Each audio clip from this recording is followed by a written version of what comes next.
Arkansas. At Bale Chevy, we heard you loud and clear. You asked for it, and now it's back. Drive new every 2. That's right, only at Bale can you drive a brand new Chevy every 2 years. Just pick one out, drive it for 2 years, then trade it in for a new model or walk away owing nothing. Drive new every 2. Just another reason it's better at Bale. Come see us today or shop BaleChevrolet.com. As a family, the community's given a lot to us, so it's our opportunity to give back. And one way I do that is by coaching these boys. I love watching them learn. I love sitting in the huddle with them and watching them go out and do what it is that we've been working on. The boys have to learn how to work as a group and work as a team to win the game. It's the same thing at the dealership. It takes everybody every day to service the community. It's better at Vail! Welcome into the Coach's Corner with Pulaski Academy head coach Anthony Lucas alongside the voice of the Bruins, Tristan Harlen. I'm Kyle Sutherland here on PA Live, courtesy of the Natural State Sports Network, presented by Bell Chevrolet. And Coach, we're talking about a victory this week. I know it was a really tough start to the season, but as we've harped on so many different times, you really got a lot of great experience playing some awesome teams in non-conference play. And things didn't start off so hot against North Little Rock, but you saw the resilience of this team. They scored 36 unanswered points at one point. I know North Little Rock rallied there and scored 2 touchdowns at the end, but got to be some amazing confidence in your locker room this week coming off the first victory of the season. Oh, yeah, no doubt, man. I'll tell you, it feels great to get a win, guys. Great, boy. And then, to go 1-0 in conference. Our team, again, as I mentioned in the post game, and our team they met on Monday. And I promise you, whatever went on in that locker room Monday, all the way up until Thursday night last week, man, it was very exciting to see. And then just proud of the way whatever happened, it carried over to Thursday night. And I told the kids that whatever y'all did, let's continue that. Let's build off of this. But I was very proud of our football team. And again, you mentioned it earlier, the resilience, the grit, the fight, and not just getting back to Bruin football. I saw some things that was truly impressive this Thursday night. I mean, guys had that eye of the tiger in their eyes, man, as pregame. And then when we came in at halftime, everybody, Coach, what did you say? Everybody was like, what did you say to him at halftime? I said, I didn't yell. I said, I noticed 2 things. We were not tackled well, and, we weren't lined up well defensively. And then offensive, we were so on a high. I said, guys, just calm down. Aaron, just calm down. And sit there and, make your reads, what we've been trying to get him to do the entire time, and just kind of get everybody to calm down and just do their jobs. And, man, it happened in the second half. Of course, the coaches were a little bit up too, excited, knowing how important this game was and knowing what we needed to do. And hey, we got it done. So I'm just so proud of our team and our coaches for getting that first win. Coach, I want to take you back during the game. There was a moment that I felt like the momentum 100% shifted. Of course, we talked about the 2 touchdowns and garbage time for North Little Rock, but it was 4th and inches, and North Little Rock decides to go with a quarterback keeper right up the middle, and you guys just stop them. They don't bend, they don't break, they stop them. What did you see from your defense at that point in the game versus what you've seen the entire season leading up to that? That's what that fight, that determination by our guys getting in there, and say, hey, your bigs are not going to beat my bigs. And that's what happened. And our kids just closed the hole, and we had guys shoving and just fighting and pushing, and we stopped them because they lined up. I said, oh, they're getting ready to go Philadelphia Eagles tush push on us. I said they were lined up exactly for that. But our kids, man, they had that fight in them, and B.J. Mitchell, their freshman defensive lineman, man, I think he cut the center or whatever, and everybody else just came in there and they just fought, and I'm like, I was standing, I said, he didn't get it, and man, it just that was a game changing. That was a really big game changing point for us because we stopped them on 4th and inches right there. I say, okay, we're playing PA Bruin football now, and then our offense comes out. So man, it was great to see. And talking about your offense, how about Aaron Orgel? Just kind of, I wouldn't really say thrown into the fire necessarily, but definitely didn't expect to probably be starting as soon as he did, and had a really good game against West Monroe. Obviously, things just didn't go well as a team, at Highland Park, but throws a pick six. And the way that he responded, I think it was 4 or 5. Tristan, you might have that. I think it was 4 or 5 touchdowns that he ended up with. Six. So I even shorted him one. Sophomore Chase Hancock, I know you've talked about that that he's done some good things, but he needed to step up more. He has been challenged. We saw that the other night. You think about Bryce Gittens, Mason Greathouse. I mean, your receiving core just really seems to be coming together, and Aaron looks more and more comfortable each and every game to me. I was so proud of Aaron. Of course, disappointed on the interception. And we watched that film, and I watched that play about 20 times. I was like, he was late. The read was there. He waited just maybe a hair late to throw the ball. If he throws that ball when Bryce comes right out of his break, it's not a pick six. It's a completion, and Bryce probably get tapped a little bit, but he was late. But when he came off the field, I said, what we always say, Aaron, throw it to our guys. You cannot throw it to them. That's the only way we will lose this football game if we don't take care of the football. Say, calm down. Say you got a chance to go back and make it up. And Aaron came back out, and he can take a good butt chewing now. I'm gonna tell you that. But he came out and came back out, man, and did some great things. So I'm proud of where Aaron has went in that game and where he's continuing to go. You can just tell in practice, even yesterday as we were getting ready for Central and going over some stuff that we're got to work on.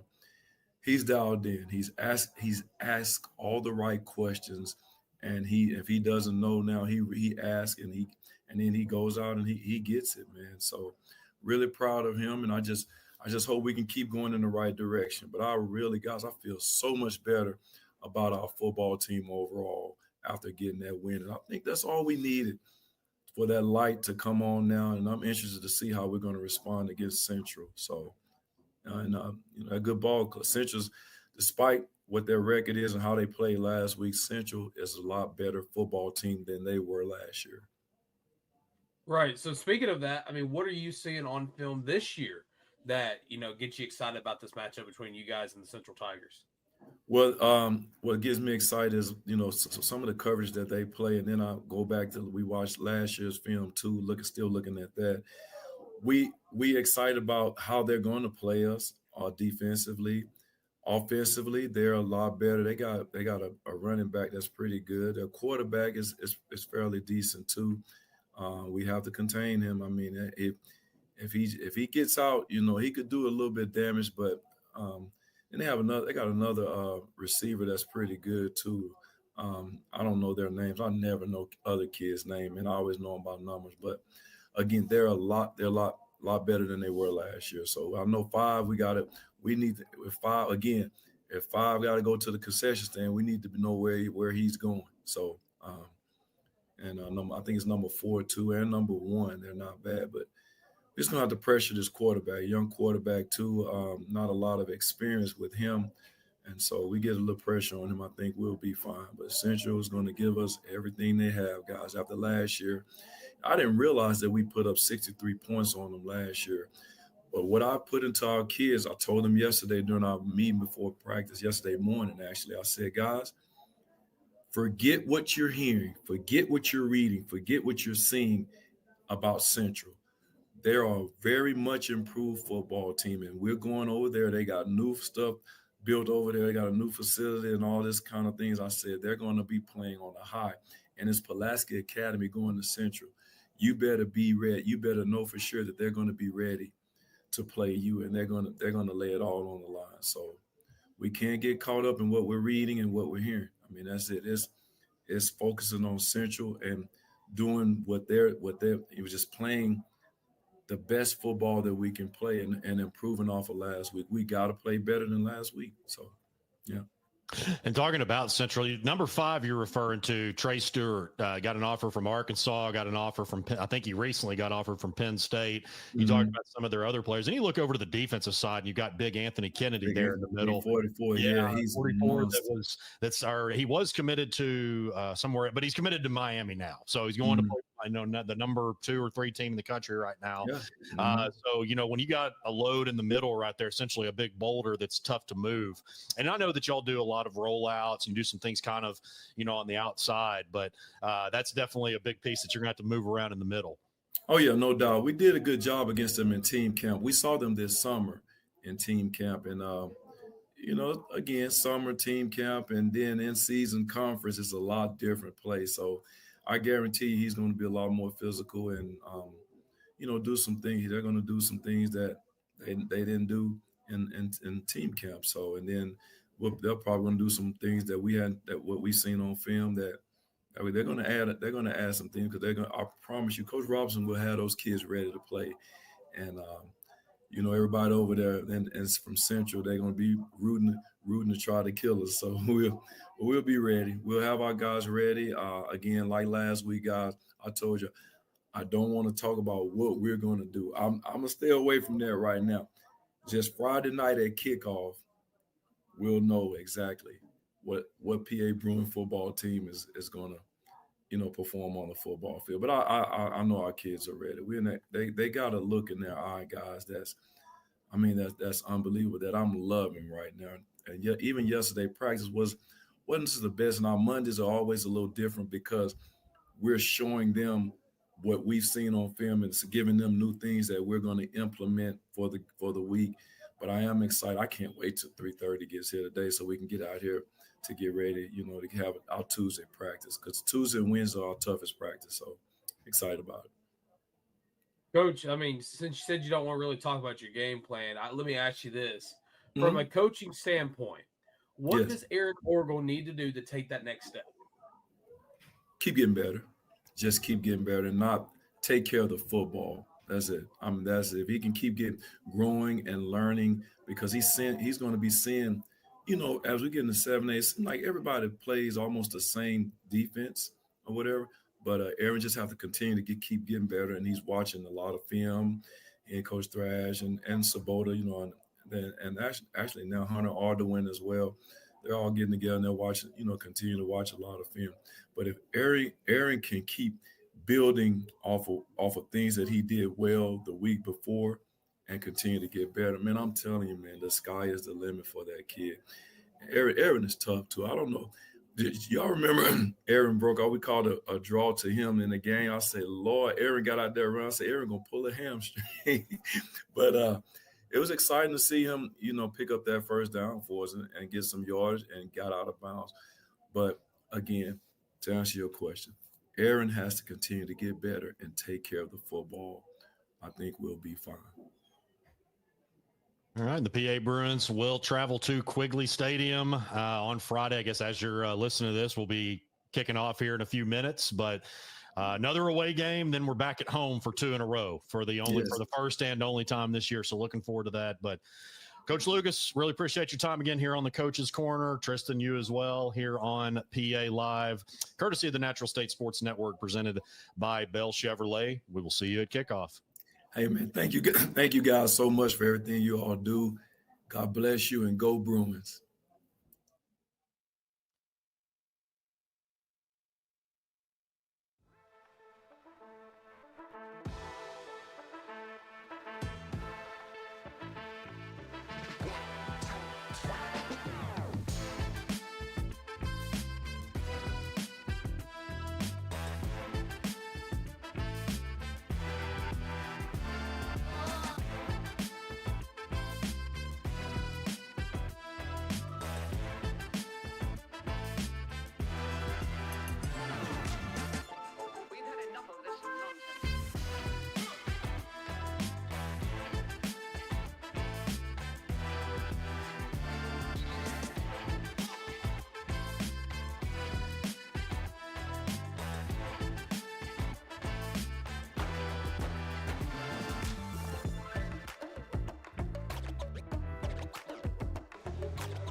And hello, everybody. Welcome back to Friday Night Lights for your Pulaski Academy Bruins.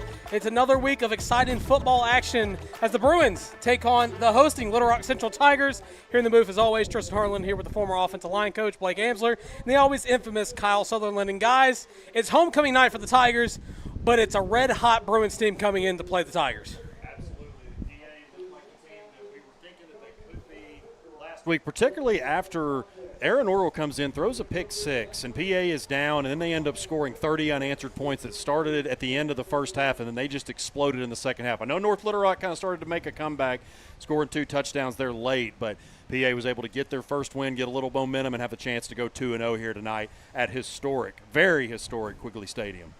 And another thing I think about is playing on a Thursday last week, get that extra day potentially to get a little more work in, and now obviously Central probably isn't maybe the number one priority for the Bruins this week. Obviously, we're looking at Bryant next week, but I think the kids are going to come out pretty focused and want to get through this game really clean. Right, so talking about some keys to the games first for our Pulaski Academy Bruins. And Kyle, what do the Bruins need to do tonight to start 2-0 in conference? I think just continue. I know, sorry, it's a cop-out answer, but do exactly what you did last week, particularly once you started to make that rally. And defensively, guys, we've talked about this team defensively, how they have been, as far as the season overall, the bright spot. And we saw a lot of that last week. Really starting, Tristan, and you talked about it on the coaches show, stopping them on that 4th and short. I mean, it was about 4th and centimeters, and that's what really turned the tide for them. So they just got to continue to play lockdown defense against a bunch of really good athletes here. You look at Ray Stewart, the running back, number 5.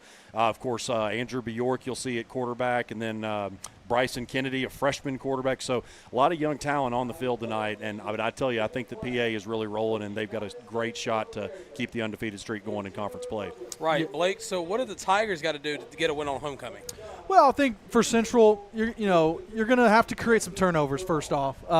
Create some turnovers on defense and get the Bruins to turn the ball over to you, get some short fields off of that, and then also probably limit the turnovers yourself. That's from the highlights I've watched of them. There's a lot of fumbles, a lot of interceptions and stuff. So probably turnovers one way or the other, and then also probably as well penalties. Limit the penalties on your end, and maybe get the Bruins to get penalized themselves as well to give your offense and defense some chance. Right, so we talked about Aaron Orwell a little bit so far already, Kyle, and I got to ask, from what you've seen on film and what we've talked about with Coach Lucas and the offense coordinators and just everybody surrounding this Bruins team, what can Aaron do, in your opinion, to walk away with a win tonight and build momentum to next week against Bryant? Well, I think exactly. It really kind of started for me last week. He had a really good game against West Monroe and, of course, got banged up in the second half, and then really nothing went right for any way the stretch that you look at it against Highland Park. But when he recovered from that pick six, and Coach Lucas talked about it in the coach's show about how he threw that ball a little bit too late. He had gotten on him about it, but I keep stressing about the strength of schedule here, and seeing those defenses that he has seen, I think it slowed down for him a little bit last week. And again, there is plenty of talent on this Central team, but like Blake was saying, I think this is a really motivated PA team that we're going to see here. That now that they have a little bit of confidence, having a win under their belt, so and Orgel being just the driving facilitator of that as the young sophomore quarterback, just going to continue to get better and better with each rep. Right, now looking at the defense, Blake, what is the sophomore Austin Childers got to do to build off his best game of the season so far against North Little Rock? Absolutely. Coming off that game last week, Childers came in there. I mean, he's been in there every week, but this week really stood out of making impact plays in the backfield, catching their really talented running backs in the backfield for losses. And he had one knockdown pass on a screen pass late in the first half, and a couple of quarterback sacks, I believe, in there. Ended the game with 5 total tackles. So, again, like you said, his best week of the year was last week, but definitely something that a sophomore can build on as he gets more and more confidence. Like Kyle was saying as well, the more that these kids play, they played against that great competition up in the non-conference schedule.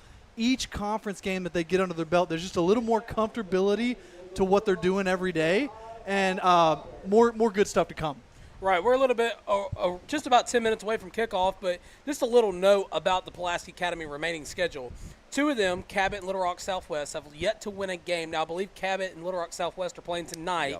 Yep. One is undefeated, which is Bryant, and then 2 of them have a combined record of 6-2, which is Little Rock Christian and Conway. Central is being outscored on the season by PA 102-79, and Pulaski Academy is averaging 25.5 points a game to Central's 19.75. So, guys, I got to ask this again. Which side of the ball do you think shines better tonight? Is it going to be the defensive side, or is it going to be that offense looking to find some momentum with the screenplays? I'll tell you, I think that this could be the first complete game that we see from the offense. Defensively, other than really, I say, defense to me, really against West Monroe, I would almost call that a complete game for them. I mean, again, I know they didn't get a shutout or anything, and then other than the 2 touchdowns against North Little Rock last week late after, PA had it pretty much in hand, that was a really solid game from the defense. So I think that we'll see another great showing from them tonight, but I feel like that this is maybe the game where the offense really gets off to a fast start and maybe doesn't have to play from behind as much. Yeah, I kind of on the same page. I think the defense has showed some steadiness throughout the whole season, really, and I think this week tonight is going to be a step for the offense to clean up some stuff, make it look a little bit easier than they have the last few weeks. They've gotten the points. They got enough points last week to win. They've stayed in some of those non-conference games, but this week is when they turn it in, I think, to making it look a little easier, create some big plays, not have to grind out drives for their points. Right, so again, we are just about 8 minutes away from kickoff. The Bruins taking on the homecoming team, the Little Rock Central Tigers. And ladies and gentlemen, if you're a history buff, you love this venue. One of the most historic venues in the Natural State. Of course, you're watching this on PA Live, courtesy of the Natural State Sports Network. But I don't know about you two, but I'm excited to watch this Bruins team here tonight. I am too, guys. Sports and history are my 2 favorite things. Many people that follow my work know that. And I love especially the history of high school football in Arkansas. You think about Bernie Cox, that is one of the not just the most legendary coaches in Arkansas, but really when you look at what he did, and a lot of these Central coaches like Earl Quigley that this stadium is named after. There's plenty of Wilson Matthews that ended up being a legendary assistant at the University of Arkansas. There's just so much history at this place. I mean, I think you look at Central and Pine Bluff. Those are your 2 most historic football programs in state history. 32 state titles to the Tigers' name. I know it's been a while since they've got one, but also 2 national championships, one of 2 teams along with Pine Bluff to have a national title. Hey, and if you look back in the history enough, I'm sure you know this, Central used to take a train to Fayetteville and play Fayetteville. Yes, I think that was like back in the day. I want to say that was maybe like right before World War I, but that's like in the teens sometime around there. I remember reading that back in the day. Yeah. Yeah, and I could be wrong, but there is a handful of years ago that they actually found a football from one of those early 1900s teams, like below us. Really? In kind of I guess you can call it the catacombs of the stadium. Yeah. But I remember, I think it was THV 11 that did a story on that. Well, and there's a really good book. So Bernie Cox's son that I was just talking, Brian Cox, who did play here as well for his dad in the 90s, he wrote a lengthy book. I mean, it's a long, thick book about from the beginning of not just the Central football history, but when the school first started, when it was Little Rock High. Definitely recommend that for all readers, especially if you do like history in Arkansas, particularly football. But yeah, I mean, it's and guys, we were talking about it off air. Of course, everybody knows about the 1957 Little Rock 9. That same year, that was one of the national titles for the football team back in 1957, and the National Guard was setting up all their tents on the football practice fields. They're having to practice around that. That's something that the book details as well. So, yeah, a lot, not just football history, but all kinds of national history on this field or on this campus as well. Couldn't imagine. Yeah, of course, you talk about history and sports, Kyle, but we're not too far from one of the legendary ballparks, Ray Winder Field, as well. Yeah, I spent a lot of time there as a kid. Well, not a lot of time, but I did go to some games. Now I guess it's a parking lot, but hey, the scoreboard's still there. The scoreboard is still standing up. But yeah, there's a lot of memories there for many people. I know that some of the ones that have been around this area for a long, long time, hearing talking about both Quigley Field and Ray Winder, definitely the nostalgia popping up. Of course, we are just about 5.5 minutes away from kickoff. Guys, looking at both these teams, go ahead and give me a quick score prediction. Oh, man. Putting us on us like that? Go, Kyle. I'll tell you what. I didn't mean to make that noise like, oh, it's going to be a burn. But let's see. I'm going to say, 45-17 Bruins. Ooh. I'm going to go in that same ballpark. I'm going to go 48-14 PA. Okay. Very high score game. Of course, shout out to all of our I guess, brother and sister networks on the Natural State Sports Network are also live tonight for some Friday Night Lights football as we gear up on the quest to War Memorial. And, guys, they've made a lot of improvements to this stadium since the last time I was here. Yeah, they definitely have. Last time I was actually here, it wasn't for a game. It was to come do an interview in 2020, so that COVID year. I was in a mask. I was actually I was under the bleachers on the home side and was doing an interview with a couple of different players when I was on the high school beat. And I think they had maybe just cleared the area for this beautiful indoor that they have here. I'm not sure whether that's the south side or what, and that's the thing too, and we were talking about this as well.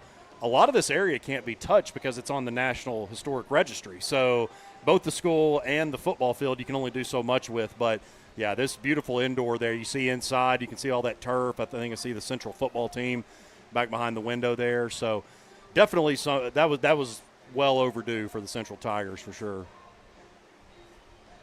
Of course, approaching the 3.5-minute mark. Once again, I want to thank everybody for tuning in on the PA Live and National State Sports Networks, respectfully. And the Bruins have brought out their team captains here tonight. Of course, one of the team captains is sophomore quarterback Aaron Orgel, who's had a tremendous season up to this point, over 1,000 yards passing already. And he looks to add on to that total as the game continues tonight. Now, of course, looking at the receiving core, he's got two guys that are very, very lethal if they get into open space, talking about Chase Hancock and Mason Greathouse. I'll tell you, we've seen a few flashes of Chase this year, but we really saw it last week, and part of that was just because he's on the same page with his quarterbacks, and obviously Aaron Orgel and him go back, being the same age, having plenty of great years together. But that was really just what we had talked about with Aaron is really once he got the timing down and really just kind of went through his progressions, then he was really going to be special, and that's what we saw last week. So I think really with Chase being able to step up, you already knew coming into the season that Mason Greathouse was not just your security blanket. I mean, he's a very reliable receiver, got some good wheels on him. So that's going to be really key for those two guys with Bryce Gittens being out, who's been a massive part of the offense this season. Right. Yeah, last week, Greathouse and Hancock, they combined for 173 yards and 4 touchdowns together. So a big piece of the offense last week, and that was a big piece too. The offense looking smoother last week than it was. And, of course, we're getting ready for the coin toss here at midfield. Of course, a great field cam down there getting all the exclusive action. I believe PA has won the toss and elected to field the ball. I guess return is the correct terminology. Of course, the Bruins in their gold caps, white jerseys, and navy blue pants to the Central black lids, gold tops, and black bottoms. See, big zero there, Anthony Kennedy. He'll be in the middle at defensive tackle, a Miami commit. His little brother, Bryson, will be number 19, playing quarterback, freshman. We are just under 90 seconds away from kickoff, and the Tigers are getting ready to run through the tunnel, and the Bruins are getting ready to run through the banner made by the cheerleading team. I don't know about you guys, but being in the broadcasting industry and, going to school for it, I always catch myself watching the intro hype videos for each team that have that up. It's hard not to. You always love those, and especially now that a lot of the schools have not jumbotrons, but have screens. So, now, some of them have jumbotrons, especially in Texas. But, yeah, you always love to see that. I'll tell you, Tristan, have you ever been to Bentonville before? Yes. That intro is pretty insane. So it's actually funny because you and I have talked about, my past at Cabot, calling games there and whatnot. Yeah. But in order to get to the semifinals to play the Cream Cotton in North Little Rock that year, they actually had to go to Bentonville. They upset them That's after right. Hewitt Helton forced a fumble. That's right, because I remember, Bentonville was a 1 seed that year. And actually, I'll give you a little bit of a fun fact. It's not called a Jumbotron. Jumbotron's the brand. Oh, it's called a video board. My Uncle Peyton Burr would love me for correction. Yeah. he got onto me so much. But Jumbotron sounds better. Oh, yeah. But it's like every tissue is a Kleenex, every soda is a Coke. Yeah. But no, I'm glad to know that though.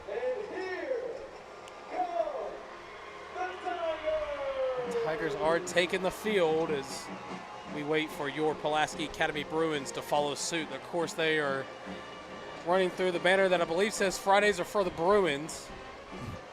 Yes.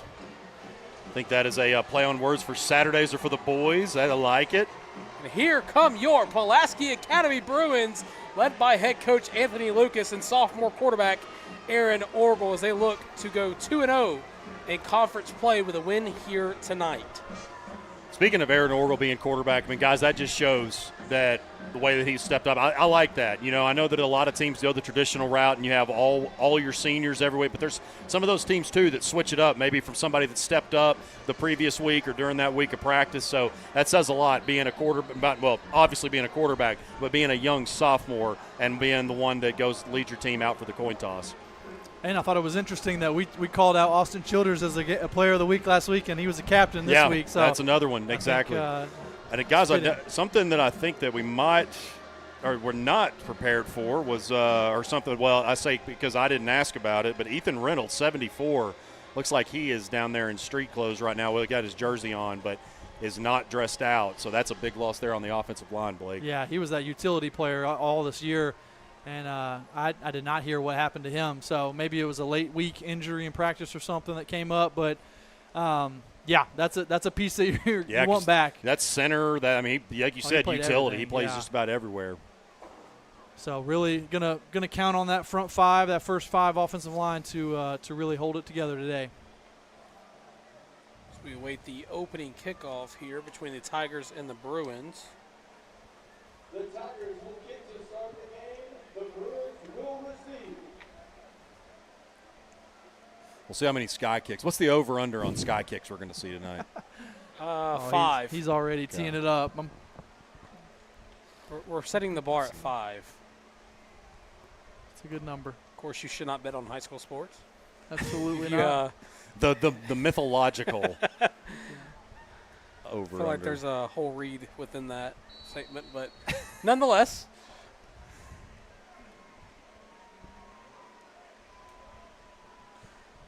With the kick here, it is now football time for Pulaski Academy. That one's going to be a high kick. It'll roll into the end zone for a touchback.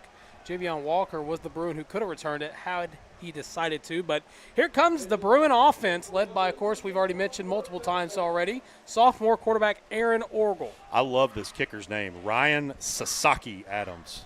I like it. I think I said that correctly. Hey, I'll take it. If you came up with it, I'll go with it.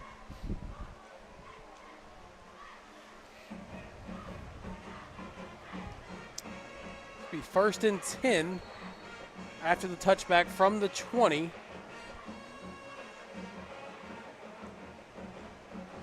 like Aaron will be the lone man in the backfield. 3 receivers close to the bottom of your screen. He'll drop back, he'll throw it over the middle. That's going to be caught for about 8 or 9 yards. I bet we'll see a lot of those quick routes. Obviously, Blake, we're going to see dump offs and the typical screens, but probably a lot of those slant routes like we saw last week. It's Max Conon on the reception. He's 2nd and 2, so he'll fake the handoff, stuffs up into the pocket, and he'll throw it. It was caught on the sideline, but he's knocked out of bounds. Yeah, nice catch by Hunter Ardoin there, and he's going to be who's in for Bryce Gittens, like we mentioned at the top of the show, who's out this week. Hunter Ardoin is going to be in his place. A great catch, but it was a minimal gain there. Also, we'll play some quarterback as well.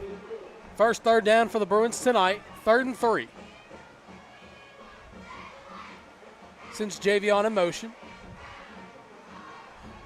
He throws a deep ball over the middle, and he just overthrows Javion. Incomplete. 4th down coming up. He had him for the moment, but just couldn't find the mark. He said had him exactly right where he wanted, just a little bit overthrown. That would have been 4-6, though. Yeah, that was the perfect play call for that defense. He split the safeties, but just a little too much on it from Aaron. The Homer's kitchen table, 4th down for the Bruins. Looks like they're going to audible out of what they originally came out in. Aaron's going to throw a quick screen pass to Javion. Javion's going to fight for extra yards, and he'll get brought back down before they called down forward progress. Yeah, he's short. It's going to be a turnover. I think that was Drew Bjork there, linebacker outside there. And they had ready from the beginning. I was thinking they had Chase in the same spot that they had Javion in last time. I thought they were going to go back to a really similar play since he was wide open, but instead they opt for the screen pass that got shut down. So it'll be 1st and 10 for the Tigers, deep in Bruin territory after the turnover on downs.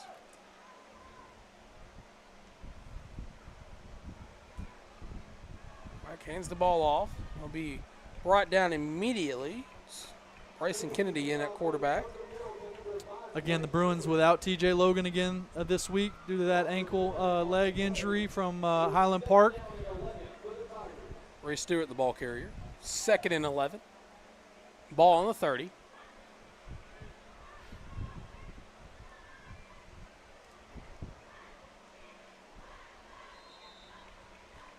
Flag, a PI roofing penalty flag is going to come out.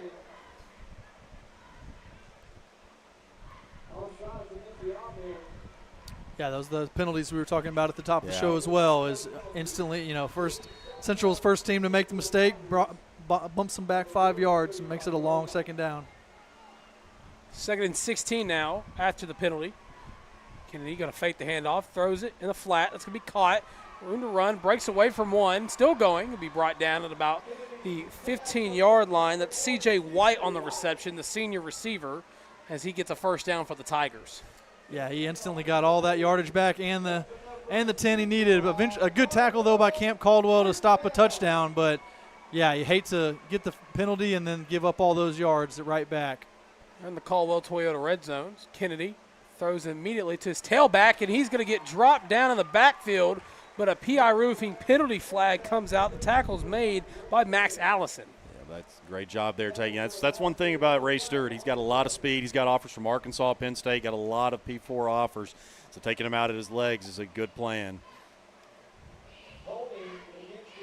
And there's another penalty. Be holding against the Tigers for that PI roofing penalty flag, so they'll back him on up. Yeah, that's one thing. You made a great point, Blake. I got a chance to watch a little bit of film on him this week and just really just undisciplined, shooting themselves in the foot a lot of different times. I'm glad we have you in the booth. I did not know he was a Penn State and Arkansas offer, the running back. Wow. Yeah. Kennedy hands the ball off. No, he holds it, and he'll throw it deep pass to the end zone, and it's going to be intercepted. Intercepted and immediately down. That's brought in by number 24, the senior corner, Hartford Lowe. Of course it is. That's Hartford's millionth interception of the year. That's his 5th, I think it's his 5th, yeah. But yeah, he's averaging about 1 a game right now. Yeah, he is. That was just too. Pace. That was too easy, guys. That was just. Kennedy's got a better arm than that. That was just up there. I think we probably could. And I'm not trying to harp on him, but you probably could have walked down there and grabbed it. That was just up in the air, and Hartford was just right there waiting on it. He kind of saw it sailing in the air. Right when that ball let loose, the receiver was open, so I kind of got scared. But like you said, Kennedy's ball just kind of fluttered up in the air and gave him a chance. Somebody called that a moon ball. And he does have I've seen him make some really good throws. 1st and 10, Orgel punt fakes, throws it into the flat. That's Hancock. Hancock has it up the sideline, still running, and it'll be forced out of bounds just past the 30-yard line. 1st and 10 for the Bruins. Hancock just taking it and doing what he does, making plays. I know it wasn't a huge explosive one, but moves the chains. Or no, I'm sorry, gets close to moving the chains. I was going to say, correction, it would be 2nd and 2. Close. Orgel takes a snap, stays in the pocket, throws it over the middle. That's going to be caught by Hancock. Hancock still running. He's at the 40, the 35, 30. He has one man to beat. He's still got a wheel to go, and he's going to be forced out of bounds, but it'll be 1st and goal for the Bruins. Split him right over the middle there. Yeah, very similar play to what they ran with Javion there. Just a slot receiver right up the gut and split the safeties and had plenty of room to run afterwards. Good ball by Aaron, good timing to get that ball on him. And there you see Chase just running away from defenders. Oh, what a play that was by Chase Hancock, who's actually going on a visit to Louisiana State University tomorrow for their homecoming game against South Carolina. Hey, the LSU guy had to get that one in, didn't you know he? it was coming. All you know right. it was coming. Orgel hands this one off. Walker jukes back. He's still going. He'll rumble, bumble, stumble. Touchdown, Bruins. Knock somebody's hat off along the way. There you go, that Javion. I don't know what number touchdown that is, but he's up there too. He's seen the end zone plenty of times already this year and more to come. The running game was one thing that Tristan and I were down there talking to Coach Thrash before the game, and we were kind of just messing with him a little bit saying, hey, the running game last week wasn't where you wanted it, right? And so he said he was going to come out and get that ball running. So I'm not surprised to see Javion get in the end zone on the first drive. And it doesn't look like we have the kicking team out there. I don't know what the heck is this. I think Aaron Oracle may be kicking the PAT. And they're going to audible, and the Tigers thought they snapped the football. Yeah, they got the offsides. I believe they should.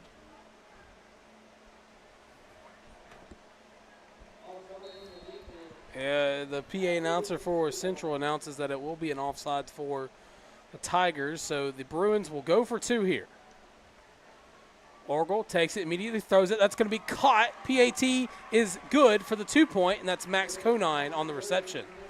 So after the second offensive possession for the Bruins, they find pay dirt and get into the end zone. Our score now 8-0. I'll go ahead and make another prediction. I think that first drive just had to work out. Not some butterflies. I think that those are kind of worked out by now, but just kind of get some things out of their system. And now we're probably going to see an offensive explosion. I'll go ahead and say it. Yeah, I hope so.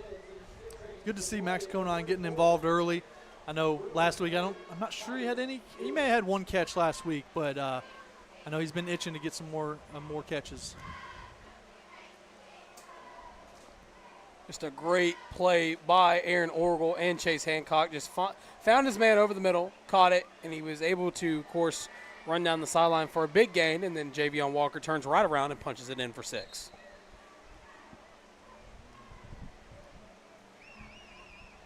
So here comes a kicking unit for your Pulaski Academy Bruins.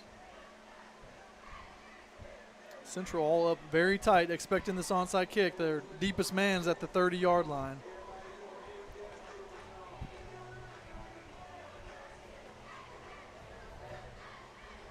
Apparently Kyle Sutherland's a fan of Dua Lipa. Love it.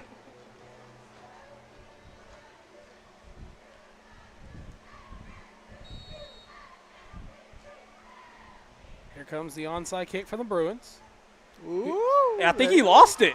Did the Bruins they recover got that? it, And yeah. the Bruins do. Yeah, well, it just kind of slipped out of his fingers and went under his legs, and I think that was 23. Okay, so yeah, that was Bailey Lowe. That was the other Lowe. I don't think it was. I think it was 29. Okay, so it was 20-something. It was Raheem Jackson. Sorry, Raheem. Third time's a charm. Sophomore Raheem Jackson, number Far 29. side of the field, that's tough for us. That's Kyle's 86 mulligan of the And season. well, yeah, that's my 86. We're about to 86 Kyle for all of our servers out there. Shout out Chris Amsler with the assist on that one. Yeah, so yeah, anybody that's waited tables knows what 86 means. Basically, for those that don't, it means we're out of this. Never change, Kyle Sutherland. Never change. I probably won't. 1st and 10 for the Bruins after the recovered onside kick. Orgel rolls out. It's time to throw it. He zips it, and that's going to be caught near the sideline. Have enough for the first down as they'll move the chains that's brought in by number 7, Mason Greathouse. Yeah, and props to Aaron right there. He had to throw that ball before the receiver was technically open. There was a defender right near him, but he knew the defender was going to go with the go route behind it. Orgel rolls right this time, steps up, throws it, just overthrows Hancock, incomplete. Yeah, and that's the up and down, the highs and the lows of the sophomore. You go from a great throw right there to a rollout off balance, one-handed throw that goes sailing over Hancock's head. So 2nd and 10 from the 31. Bruins up 8. Orgel calls for the snap. He'll shovel it to Walker. Walker won't really go anywhere on that one. Second down coming up for the Bruins. That was good defense. That was good defense by them. I mean, I think they kind of knew what that was going to be, likely a shovel pass, and read it perfect. So 3rd and 9 from the 30. 8.5 minutes remain in the first quarter. Orgel takes a snap. Throws a deep ball near the end zone. That's going to be brought in by Walker. Touchdown, Bruins. 2 for 2, at least as far as Javion's concerned. So that's 1 receiving, 1 rushing. Yep, and they went right back to that play that they almost hit earlier and hit it this time. Guys, I was just thinking, and our man Chris Boyd, also very well known around PA, just asked me, is that PA's first onside recover this year? I believe it is. It might have been. That's a good point. Big man throwback. He'll get in for 2. Luke Edwards, All right. I love to see it. after being out last week, comes back and gets him a 2-pointer. So after the 2-point conversion, the Bruins now up 16-0. Yeah, I didn't even think about that because that is the first one all year. Man, that's 2 things I'm curious about. When was the last time it took 5 games for PA to recover an onside kick? When was the last time they started 0-3? The first one, the second one would probably be easier to find, but I know the 0-3 starters. Well, good thing we got 2 long legacy PA members in between us, Kyle. yeah. Well, he's not. He's a Central High Tiger behind us. Don't trash him like that. Don't make him seem That's like a Bruin. right. Yeah. But yeah, I think the 0-3 start was before my time. Yeah. Couldn't remember that far. But yeah, the onside kicks, we've mentioned this before on the broadcast, but they seem to come in bunches. Before you can go through a dry spell where you don't get some, but then I'm kind of trying to tee this up here for us to get a second one. Yeah, that's Come right. on, O'Donnell. They come in bunches, I said. Or this is actually Sidarius. He got it. I think he got another He got it. There we go. Hey, and how about that? O'Donnell gets the recovery. The other kicker is the one that picks it up. And I just opened Blake my just- defensive spot sheet, too. Just spoke that into So how you existence. see how I do it, guys? He's the wizard with it. Should have been saying that all year, I guess. So now the Bruins regain possession after the recovered onside kick. Back-to-back recovers of the onside kick, I might add. That is how you do. I'm not even going to have time to send in my score update. Hey, go ahead and send in the next touchdown. Just get it ready. Should I put that one out there? Chase. Score another long one. Go on to Baton Rouge with your head held high. Orgel's going to roll out. He'll stop. He'll throw it. That's a wide open Greathouse. Greathouse up the sideline. Jukes still going. Touchdown, Bruins. Wow. Well, Kyle. Yeah, hey, Get that score in there. I'll tell you what, we're leaving straight from here and we're buying lotto tickets. That's better. I mean, we're only 4 minutes into the game, so I don't want to speak too soon. When the momentum is going, it keeps a rolling. Happy homecoming, Central High. Yeah, you always have to be careful. Like, I remember we got scheduled. I remember DeWitt when I was at CAC my sophomore year. They scheduled us for homecoming. That was the year after CAC had won a state championship, and I guess they thought since we graduated so many seniors, and it didn't turn out too well. You don't like it when you get scheduled for homecoming.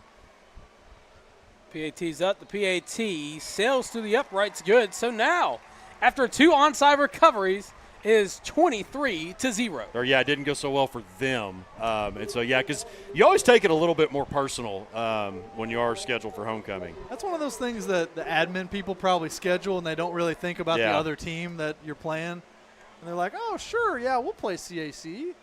We'll play PA on homecoming. Well, I'll add Wednesday was my birthday, actually, and I was down for the practice at Pulaski Academy, and we were talking, Coach Lucas and I, talking to the team, and he said, hey, these guys scheduled you for their homecoming, so let's make sure we give them a warm welcome.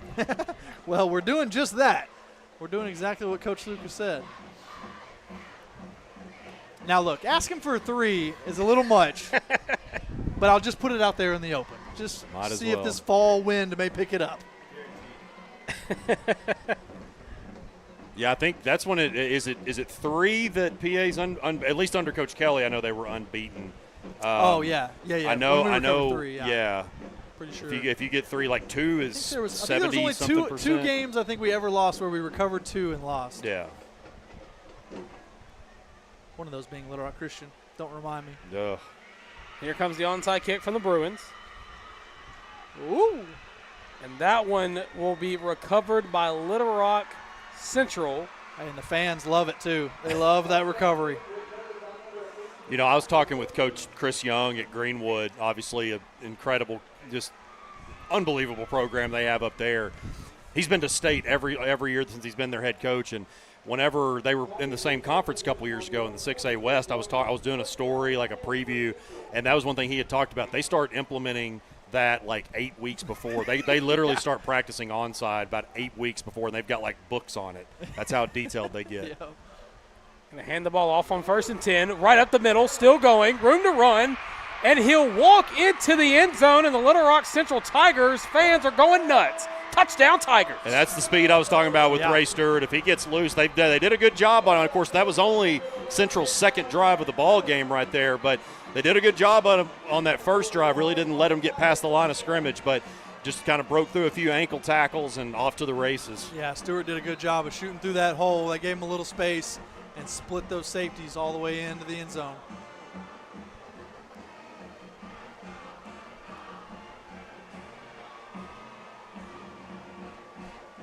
I guess they got sick of us talking about how we're ruining homecoming. Yeah, I'll tell you guys, Central they've got some athletes. I mean, they've got a lot of guys with absolutely offers that are committed, and so they just, they're still trying to. This was a program though that I talked about it. It's been 20 years since they won their last state championship. They went 21. They went back to back in 03 and 04, and since that time, I think this is a program that's only had about 3 or 4 winning seasons. So it's definitely been some struggles. And Coach Robinson, he's doing a good job in trying to get it back to very competitive status. Well, after the PAT with 7:58 left to go in the first quarter, our score, the Bruins 23, the Tigers 7.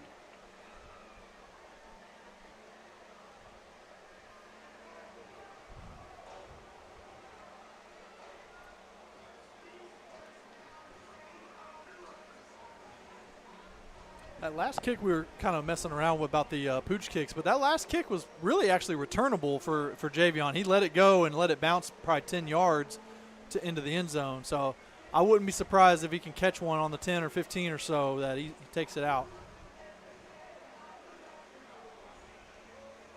So we await the kick from the Tigers special teams unit. We want to take a moment to thank everybody for tuning in on PA Live and courtesy of the Natural State Sports Network. In the booth, Tristan Harlen here with the former offensive line coach Blake Amsler and the always infamous Kyle Sutherland.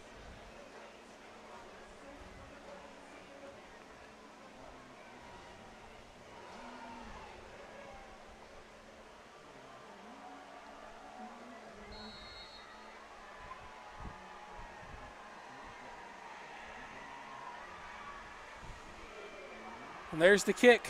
It's going to be returnable at about the 15. Javion's going to return it. Breaks through, still going. Has another level to beat. He'll finally get brought down just past the 35-yard line. So here comes Aaron Orgel, Chase Hancock, Mason Greathouse, Javion Walker in the Bruins offense, already getting into the end zone multiple times here tonight, looking to do it again. He was really looking to turn on the Jets, but just couldn't quite find an opening. But still, good return nonetheless. Great field position. That's essentially as if the ball was kicked out of bounds. Yep.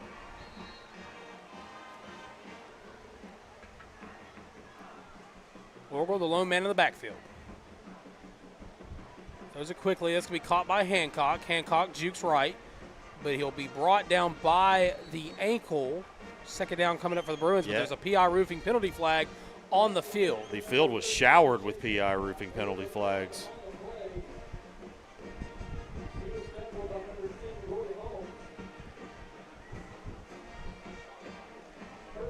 Offsides on the defense. One of those defensive linemen got a good jump.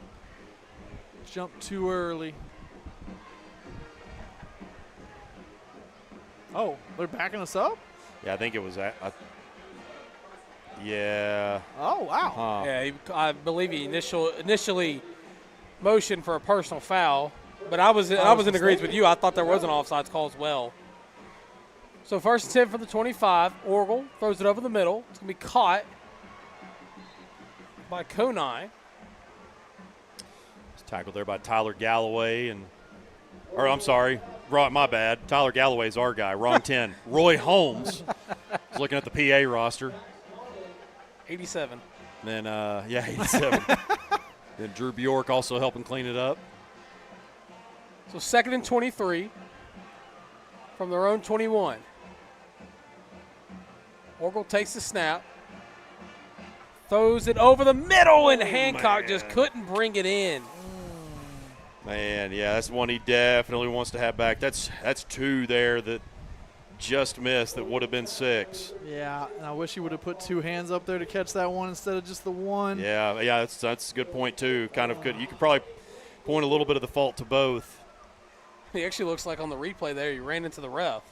But regardless, it's 3rd and 23 from the 22. Orgel sends a man in motion. That's Greathouse. Orgel throws it. It's going to be caught by Walker. Walker with a screen. Has a block. It's leading him. Still going. It'll be brought down after he gets right back to the first, I guess, marker, you can call it. So it'll be 4th and about 10 for the Bruins. Good job being patient there. Got a lot of that yardage back, but it is 4th and long still. Going quick. Orgel rolls. Throws it deep. And just overthrows his man. Incomplete, intended for Max Conine on the play. We turnover on down, so the Tigers will take over deep in Bruin territory. And that was the right read by Aaron. He saw Conine open down there, but just lost the touch a little bit and let it sail too far. I wish he would have gathered himself a little bit. I wasn't looking at the offensive line on that play. I don't know if he had enough time, but wish he would have gathered himself a little bit and made a better throw. So the Tiger offense is back out onto the field. Their last drive ended in a touchdown from Ray Stewart. Gotta hand it off to him once again, left-hand side. Gets into the second level. PI Roofing penalty flag will come out, though. Possibly in the area of holding. Yeah, going to get the left guard, I believe.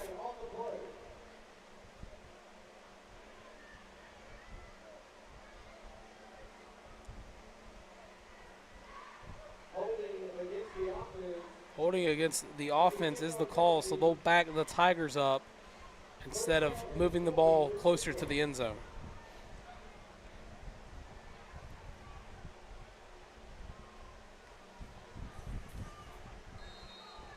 So it'll be 1st and 20 from the PA 47.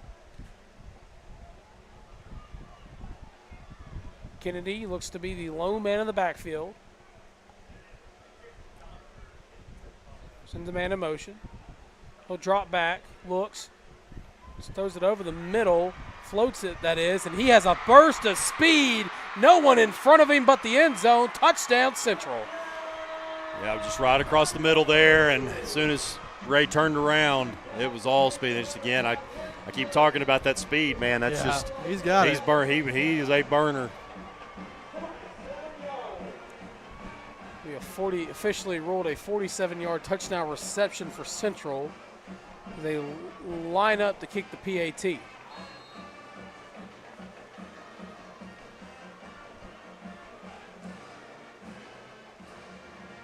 Kick is up, and the kick will sail through the uprights. Good. So now, with 6:07 left to go in the first quarter, our score 23-14.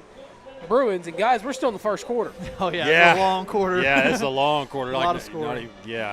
Now it's really just about, man, you got to get back on track. I know that was a little bit of a rusty, a good bit of a rusty drive on the last one, and got to get your groove back. I mean, you recovered 2 onside kicks. You're only 2 of the season, so you got some momentum there. Now you just got to get it back, get back in rhythm. Yeah, that personal foul last drive really put him in a hole. I mean, you had Javion's screen pass that got decent yards on it, which would have been a first down in most scenarios, but that penalty was too much to overcome.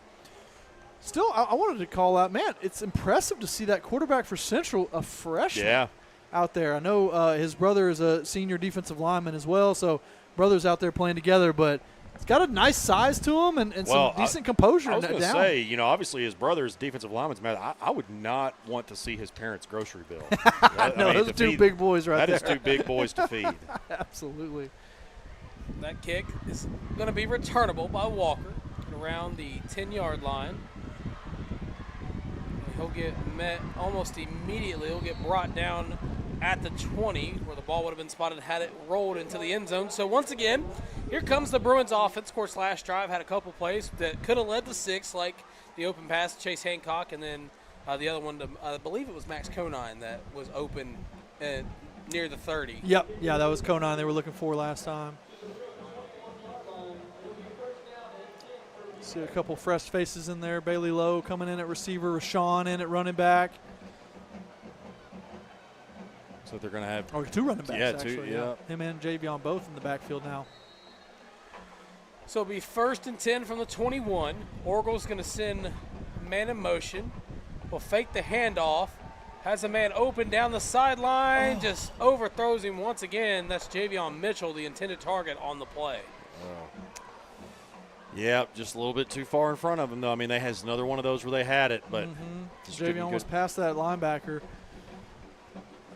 Let's see if we can try to get some running game going against this. I mean, I know we talked about Kennedy, the defensive tackle there looks huge, just physically imposing. But realistically, they only have a 4-1 box with one linebacker there. We should be able to run against that. Orville throws on the other sideline. That's going to be – whoa. P.I. Roofie penalty flag comes out on that one, buddy. Yeah, see, and well, I'll tell you, I'm gonna keep my mouth shut. Jesus loves you, Kyle. Yeah.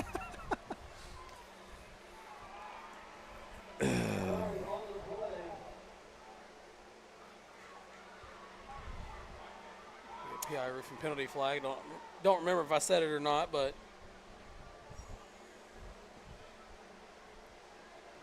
yeah, we know what that's going to be. Yeah, I'm hoping that's just on them and not on offsetting.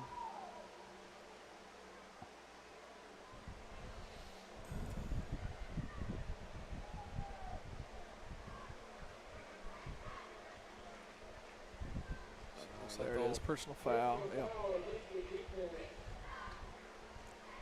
So that's going to give us a first down. And I see young receiver Kason Smith coming in, number 19 in the slot down here on the camera side. Orville going to hand it off to Walker. Walker jukes back, fighting for extra yards. And we'll get brought down just shy of the 40-yard line. Things are getting chippy down there on the field. I don't know if you guys have noticed that or not, but it's been a couple plays that both teams have kind of had. Well, and that's the thing. You just got to keep it in between the lines. I mean, that's the thing. Like, you can't have what we just did, and all about physicality. That's why you play this game. But you got to keep it between the white lines, between the whistles. 2nd and 8 from the 38. Orville fakes the handoff, throws it. That's going to be caught. Tries to get away from the defense, but doesn't. Play won't really go anywhere. Yeah, caught by Bailey Lowe, but nothing doing there for PA on that screen pass.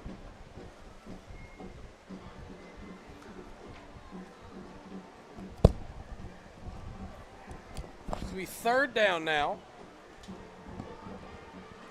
Orville going to throw it immediately. That's going to be caught by Max Conine.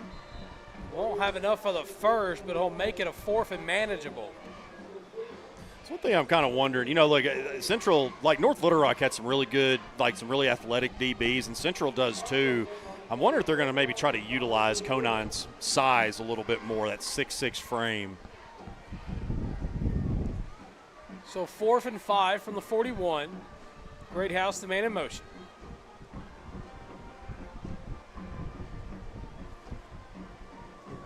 Conine's already got 3 catches tonight, so I think you're right on track. Orville going to stand up. That's going to be caught by Hancock. He'll have enough for the first down, so Chain Gang come on down and give the Bruins a fresh new set of downs. It's really just about calming down here. Just keep moving the chains, even if it's little bit by little bit. Orville calls for the snap, stands straight up, throws it. That's going to be caught. The referee going to blow the play dead. P.I. Roofing penalty flag near the 50. Don't believe that play counted.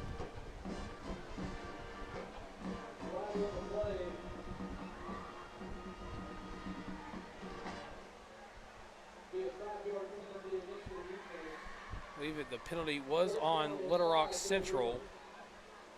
So it'll be 1st and 5. We're about the 46-yard line. Orville hands the ball off. Walker bursts the speed up the middle, still going. He'll be brought down by, it'll be the back of his helmet by number 22. That's Zachariah Moriarty. Yeah, good job by the offensive line there in the running play to Javion to get that part of the offense moving. We've had the passing game going. We need to get the running game going as well. Timeout was called by Coach Lucas. I think Central ended up calling that just they? because Okay. of the tempo. Their defense was getting really tired Well, I looked down and I saw Lucas walk out in the field and just motion for his guys to come here, so I just kind of. That was one thing I noticed too. They look a little bit gassed, Blake, and this might be the chance where you really dial something up right here. Yeah. So while we're going to time out, I want to thank everybody for tuning in to PA Live, courtesy of the Natural State Sports Network. Here in the booth, Tristan Harlen here with the former offensive line coach Blake Amsler and the always infamous Kyle Sutherland. Hey, shout out to William Watkins for the beautiful broadcast. There you go. The best graphics in the game. Yeah. Oh, yes. Nobody I would want to set up a broadcast with but Will Watkins. Well, Steve, right? Don't leave Steve out. Absolutely not, Will Watkins says. No. Will's the GOAT. Hey, we're still in the first quarter, by the way. Don't get too spicy out there yet. We're only 3 quarters through the first quarter. Throws it deep to Hancock, and he caught it, but the play's blown dead. Yeah. I didn't even see the flag. Did you guys? I did not. I don't know if maybe they didn't have something set. Refs weren't ready. But there really wasn't a penalty. So Chase Hancock's going to come out. Well, dang, after he had a ghost touchdown there. Yeah, Coach Lucas is like, what did y'all blow that for? Yeah. I had a touchdown. Wynn Wilson does come in for Hancock, at least for this play.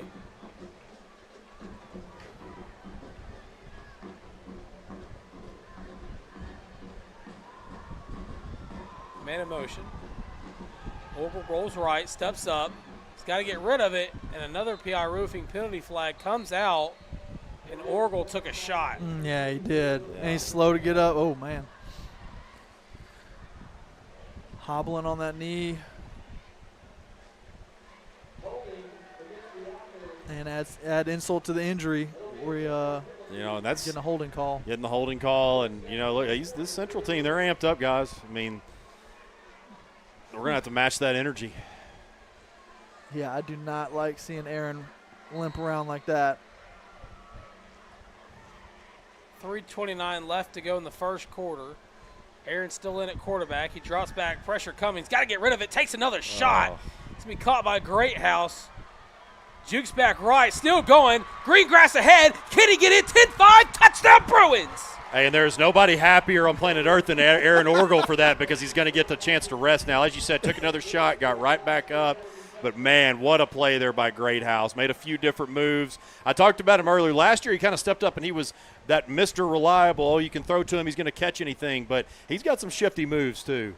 Yeah, he's definitely improved his shiftability, as you say, and just making guys miss in the secondary and turning those 10-yard catches or even a screen pass like that into a 50-yard play. Of course, Orgel is getting checked out on the sideline by athletic trainer Nate Moody. We wait the PAT. The kick is up, and the kick will sail through the uprights good. So now the Bruins getting more of the momentum back on their side after allowing 2 touchdowns is our score. 30-14 with 3:17 left to go, and we're going to keep an eye on Aaron Orgel down on the sideline. Hopefully he can come back in as he's getting that ankle looked at. Yeah, I think he was kind of even grabbing his wrist a little bit. I don't know, maybe that was the last hit on that screen pass. Because he took back-to-back shots. Yeah. So, gosh, just banged up all around. Kind of makes me think, I don't know if it's going to change Coach Lucas's mind, but do you even onside kick right now? Do you want the ball back instantly right now with your quarterback sitting on the training table? Or do you just kick it deep and just let your defense give us some time? And guys, I got to give Central some credit here, because the way that PA started 2 years ago, that Central team just would have laid right down. 100%. And maybe even last year. But that's the difference that you're seeing in this program. I understand you might not exactly see it in the wins and losses in the past couple of years, or even I think right now they're 2-2 or something. Yeah, I mean, 1-3. they're not terrible. They're 2-2. That shows the improvement of this program, is that they didn't lay down, because I've seen a lot of them that have. So we wait the kick from the PA special teams unit. And we're going to be fielded about the 40-yard line, but it'll be met immediately. Fielded in by number 4, C.J. White, the senior receiver. Yeah, nice concentration by him to pick up that squibbing ball to keep possession. Let's see if this defense can get back on track. We've getting up two big plays last 2 drives. We need to settle in here and start tackling better. And that was what really haunted them against Highland Park was the big play by 1 or 2 players. Mm-hmm. Definitely got to focus on Stewart. We've already seen that. Be 1st and 10 from the 43. Kennedy hands the ball off. He gets met by a brick wall. Doesn't really go anywhere. That's carried by, I believe, number 3, Jacob Marshall, the senior tailback. Oh, Austin Childers, number 50, the sophomore, was there first. Just really kept his shoulders square to the line. Really good pursuit. And a good job there by Ermon Tolbert on the edge to keep the edge and force them inside into Childers, like you said. Allow the rest of the defense to get there. This will be 2nd and 11. They lost a yard after that play. Hand the ball off once again up the middle. Still going. Whew. Finally get brought down after he picks up a 1st down. Yeah, they had him locked down on that first drive, but, man, he's shifty. He is.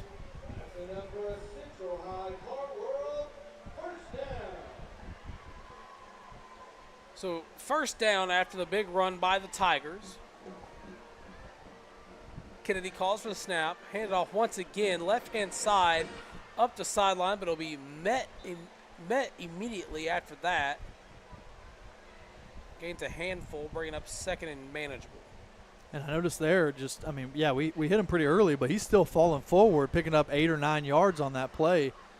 Doesn't seem like much, but you look up and it's 2nd and 1 already. Under 2 minutes left to go in the first quarter of play. The Tigers are driving.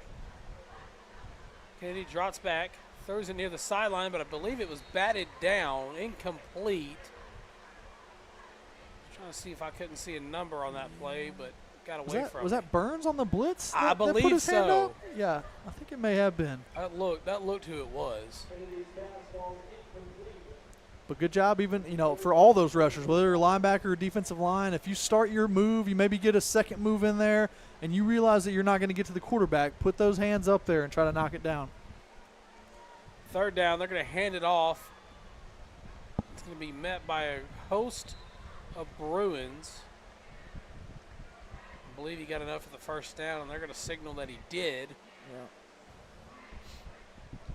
So the Tigers are still moving the ball down the field.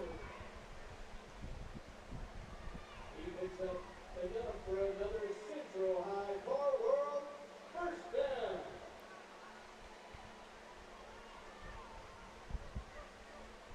Kennedy in the gun. Fake the handoff. They're thrown near the sideline. It's going to be caught. Juke back left, but it'll be wrapped up immediately. It's 4-on-4 crime. Mm-hmm. Number 4, C.J. White with the reception. Number 4, Sam Hurtado with the tackle. Really nice tackle in open space by Hurtado there to keep it to a minimal gain. I was wondering when they were going to take a little shot or something out here. We've been man-covered. These 2 receivers down here on this side are up top now. Those 2 receivers up there were just basically man coverage on with the safety and corner. 2nd down. They're going to just pitch it to the tailback. Cuts back inside. Be brought down near the 25-yard line.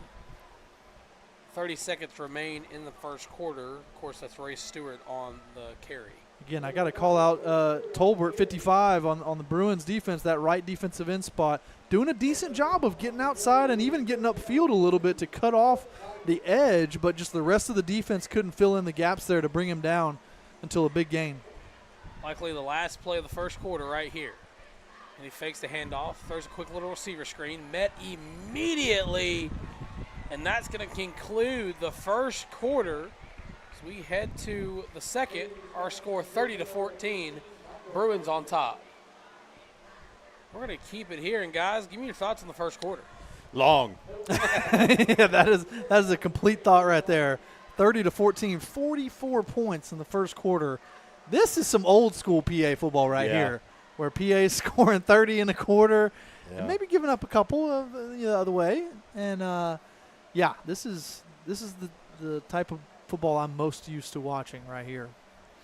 Yeah. But overall, it kind of fit what we were talking about. The offense is clicking a lot. Things seem so much easier on the offensive side this first quarter than it has really all season. Yeah, think about it has.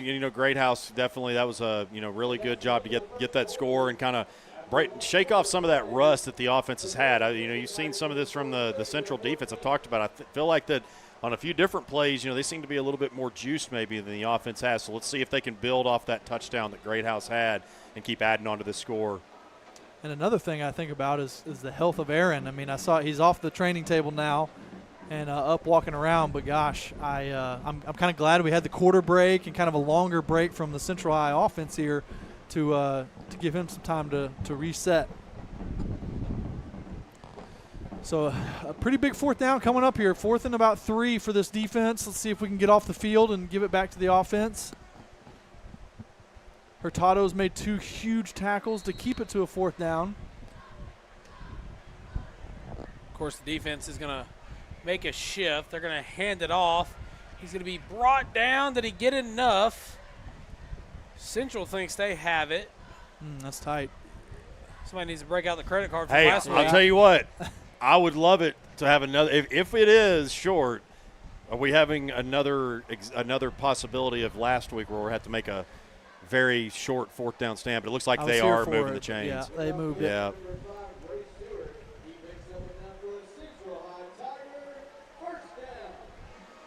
He did pick up enough for the first down. They'll fake the handoff, rolling out, finds an open man in space. Be tripped up near the 20, but will fall forward for a couple extra. Brings up 2nd down. They stole that play from PA, just kind of running out into the flat a little bit, sneaking them out of the backfield. Yeah, I like the low tackle there from Hartford Low. No pun intended, but a low tackle nonetheless. It's a real knee slapper right there, buddy. I really didn't even think about it until I said it, and I was like, yeah, that actually fits. A low tackle. So 2nd and 3 from the 17. Hand it off, goes left.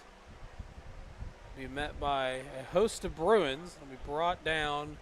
Not enough for the first, so bring up a 3rd down. I think that's B.J. Mitchell's first tackle. I Yeah. haven't seen him get involved too much this game yet. But it's good to see him out there mixing it up against a pretty big offensive line. You see 77 down there for Central, 67. Some big guys he's going up against, but I think that's his first tackle of the night. I know we got people covering games all over the state, but you haven't been watching this. Definitely the media folks, keep an eye on him for underclassmen and teams at the end of the year. He's having a really great season as a freshman. They did give him enough for the first down, so now they're in the Caldwell Toyota red zone, and that ball is just going to sail way out of bounds near the Central High student section. Speaking of freshmen, this quarterback here for Central, we haven't seen him take off yet and see what the wheels look like. I am curious to see if he gets an open space, what he'll look like out there. I'm hesitant to say him because I can't remember, but I know he's got already as a freshman like 2 or 3 at least P4 offers. Wow. Yeah, so. Dang. As a freshman, that's a big ordeal. Yep. So 2nd and 10 from the 11 in the Caldwell Toyota red zone. Kennedy hands the ball off up the left-hand side, and he gets forced out of bounds by J. Ricks Abernathy. So it'll bring up a 3rd and about manageable. Not exactly a 3rd and goal scenario yet, but Number 6, Drew York, the ball carrier. got a 1-yard room of margin, so they don't necessarily have to score if they want to get a first down, but I'm sure they would like to. 3rd and 7. Hand the ball off. No, the quarterback's going to keep it himself, and there's the wheels you wanted to see, Blake. There they were. Touchdown, Tigers. Well, I don't know if he wanted to see them, but he was thinking that they were there, and there they are. So, yeah, this is an extra point away from being a single-digit game. I'd like to see those wheels more in the midfield rather than next to the goal line, but I guess here we are.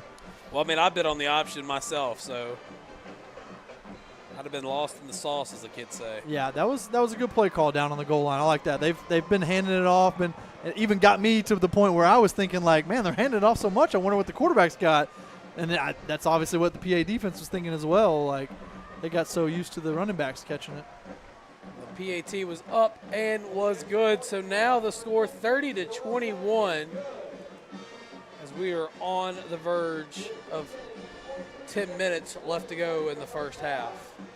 And as well as we talked about the PA offense is playing, gosh, we've only got a 9-point lead. Yeah. And so much time on this clock. I mean, almost the entire second quarter, almost entire 3 quarters left to play. Guys, I'm very impressed with what Central. Like I said, I mean, this is, every year that I've been on the prep beat, you don't talk about a whole lot of Central wins. And again, I mean, I know that they have struggled some out of the gate through the early part of the season here, but you're seeing the improvements. I mean, this is a light years improved Central team this year, and they are continuing to fight and really trying to they've gotten themselves back into it, now trying to get closer to the lead. Of course, after this kick, we're going to hopefully see Aaron Orwell return to action as he's got his helmet on in the sideline area.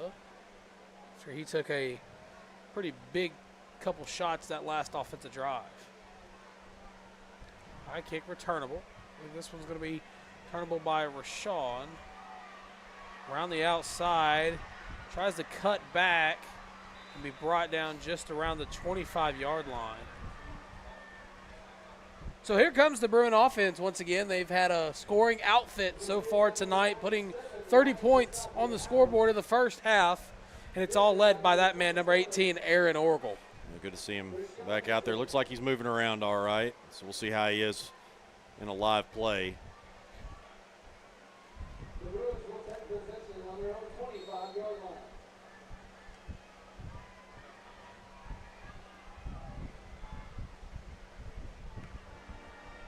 Orgel fakes the handoff, going to throw it immediately. That's going to be caught. Jukes right and to be wrapped up. Don't believe he got enough of the first down. That's Rashawn Mitchell on the reception. Yeah, continue to find ways to get him the ball out in space. Little guy will move and pick up easy yards there. Orgel, the lone man in the backfield for the second down play. Drops back, has time to throw. Throws it over the middle. That's going to be brought in by number 1, Max Conine on the reception. Kind of threw it in dangerous territory, but Conine able to bring it in. Yeah, he had to fight for that one for sure. Very contested ball, but is that number 4 of the night, Blake? I think so, yeah. Fourth catch for Conine.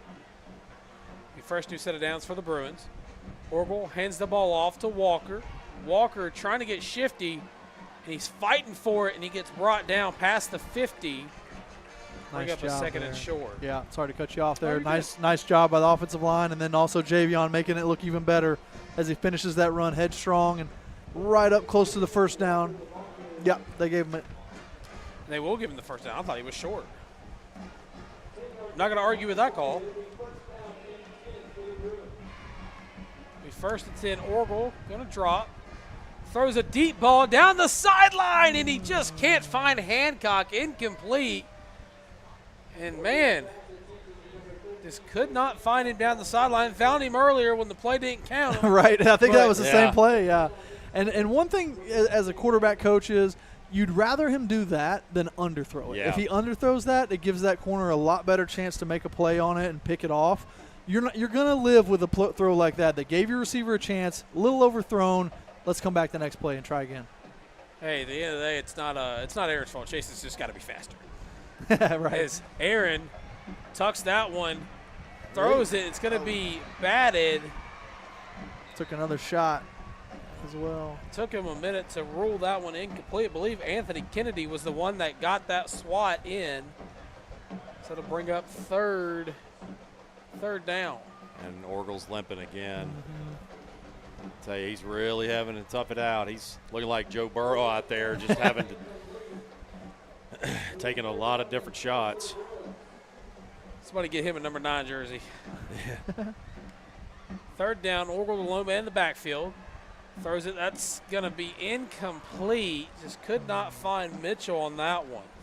I don't know what, he was covered up a little bit, so I don't know how much further he would have gone. But, going back to a couple of plays ago, I mean, there are some good plays being dialed up. Just maybe overthrow, like you said, though, Blake, you'd like to see on that a couple of different ones ago that you'd rather see an overthrow than underthrow, but just got to get really in rhythm with it. So Homer's kitchen table, 4th down for the Bruins.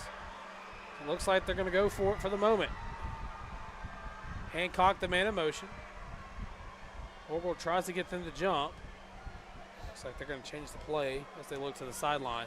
Lucas is trying to call a timeout, but the ref's not paying attention.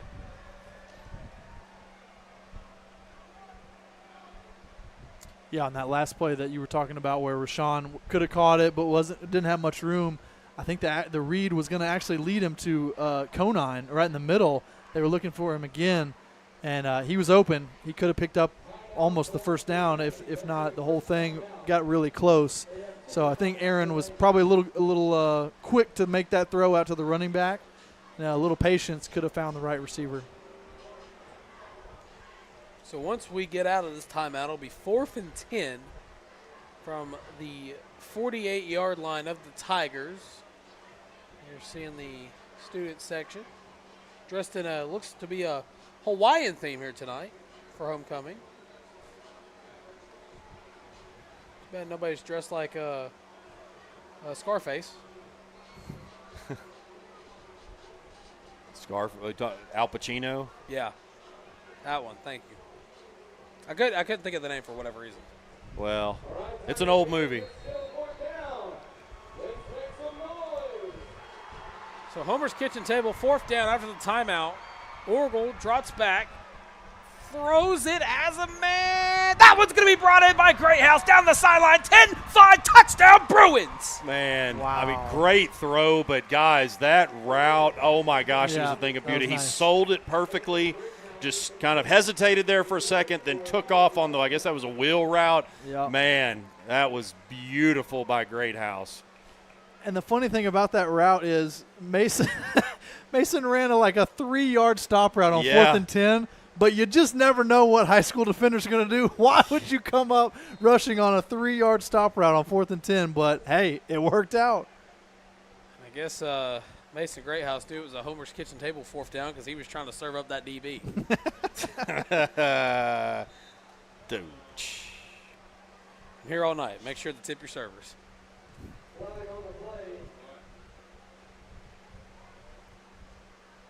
I believe the entire Central Tiger defense chumped off sides that time once again.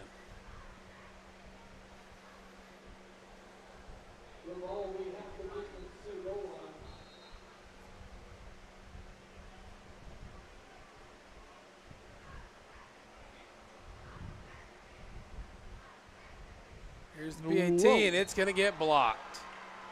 Yeah, he came right through, but a couple of them came through in the middle. So after the block PAT, our score 36-21, Bruins still on top.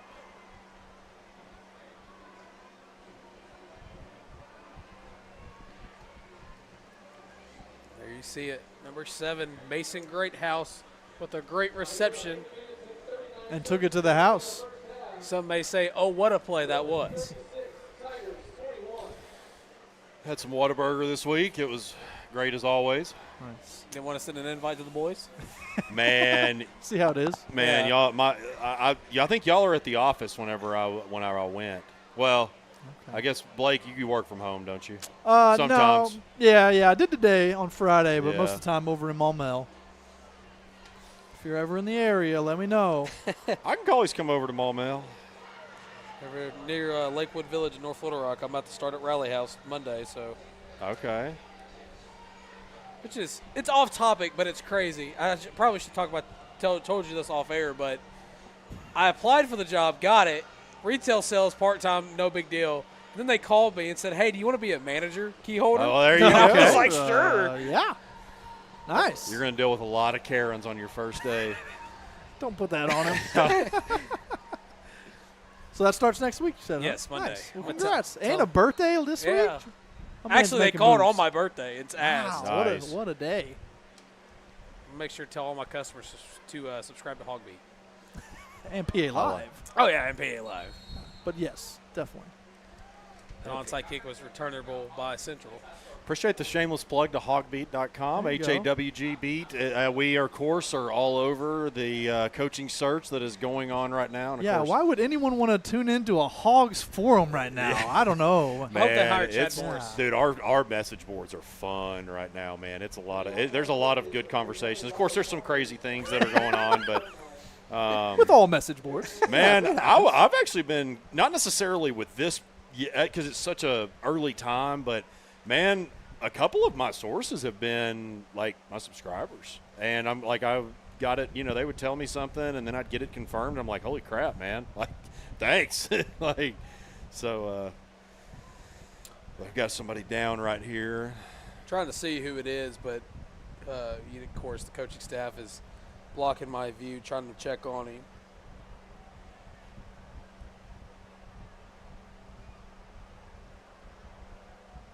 Looks like it's number 10 that's down. Yeah, Tyler Galloway, linebacker.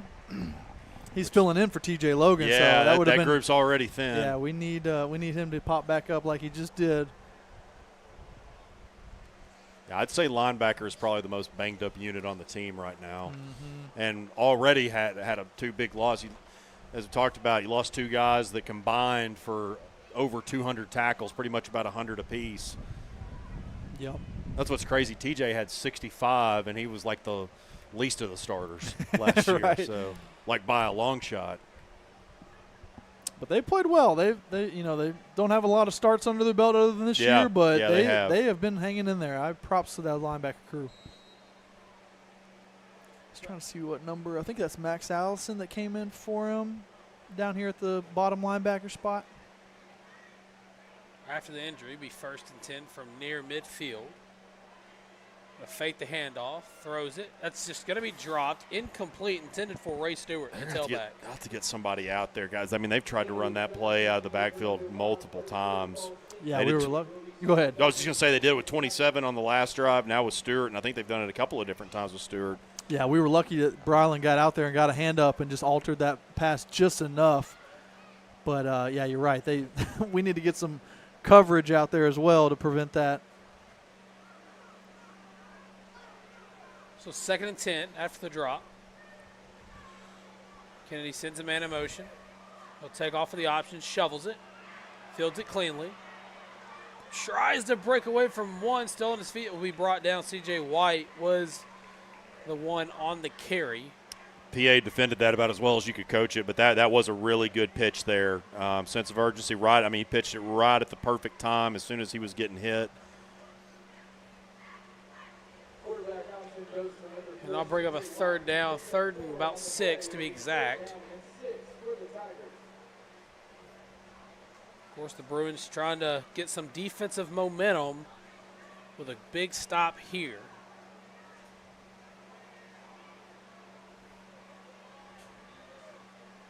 Kennedy drops back.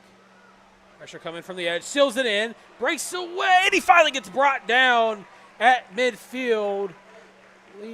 Trying to see who that was on the sack. This is the first sack for either team. I think that was Austin Childers' first one there.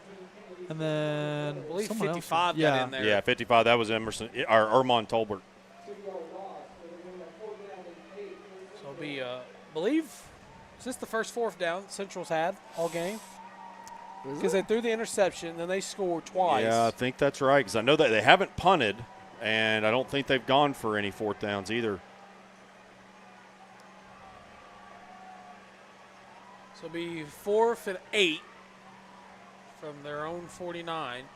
Kennedy drops way back, throws it deep over the middle. Incomplete.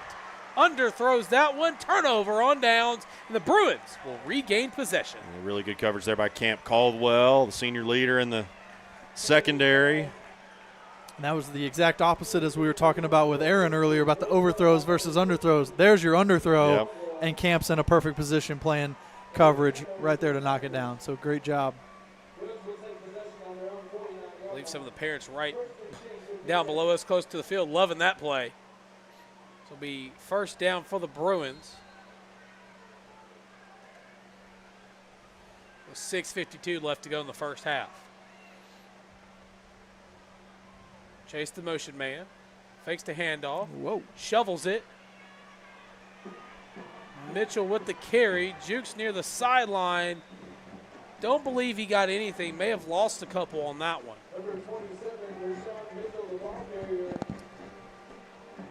A lot of fakes, but no yards there.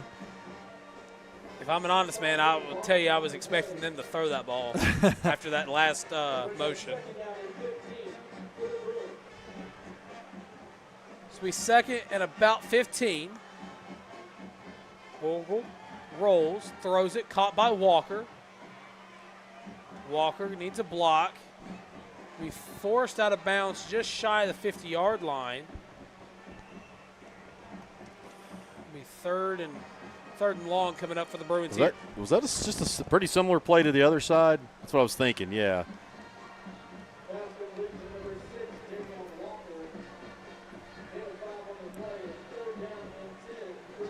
He did gain 5 on that one, so it'll be 3rd and 10. Orgel drops back, steps up, throws it, almost brought in by Javion, but it'll be incomplete. 4th down. Homer's Kitchen Table coming up for the Bruins here. So where he threw that, I'm thinking, was there some pass interference in there? Well, there is a PI roofing penalty flag. PI roofing penalty on the 45. I think where that was thrown. Oh, sideline warning. Okay. I was I didn't see any. I mean, I'll take a PI, but I didn't see it. Yeah. Well, I'll give you a PI roofing penalty flag. Yeah. Yeah. There you go. But no yardage penalty on the first warning. So it will be 4th and 10. Well, 6:05, the Bruins going for it on 4th once again. Of course, they had a big touchdown last time they went for it on 4th.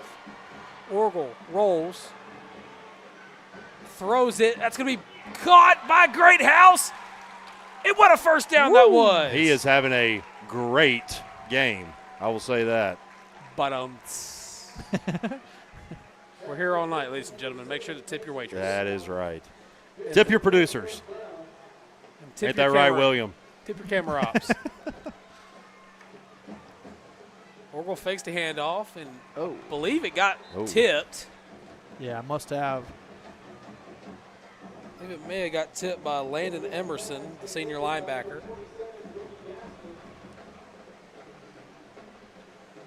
Of course, I do want to take a moment to shout out all of our friends across the Natural State Sports Network, put it on broadcast here tonight.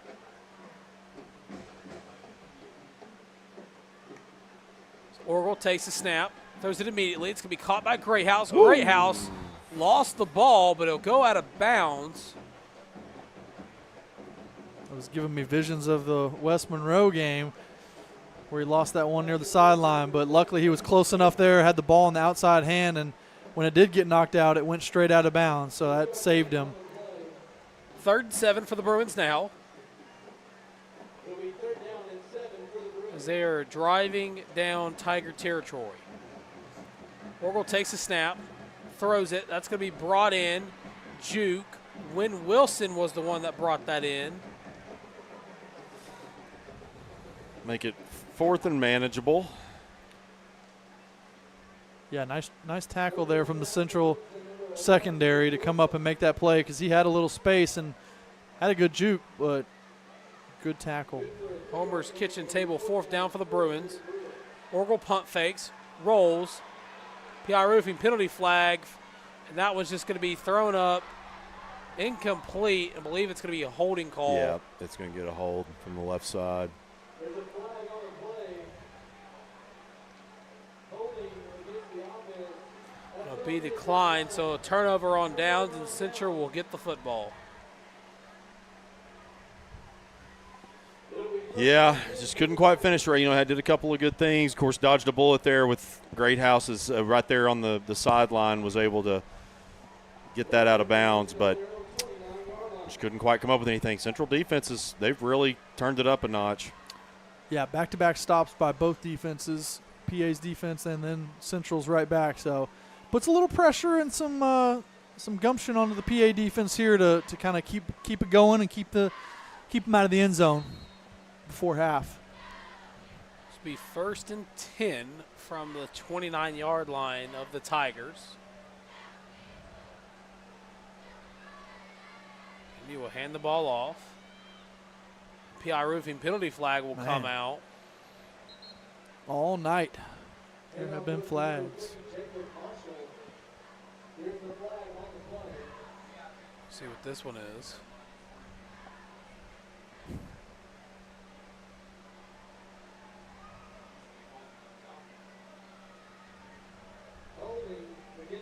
It'll be a holding against Central, so they'll back this one up.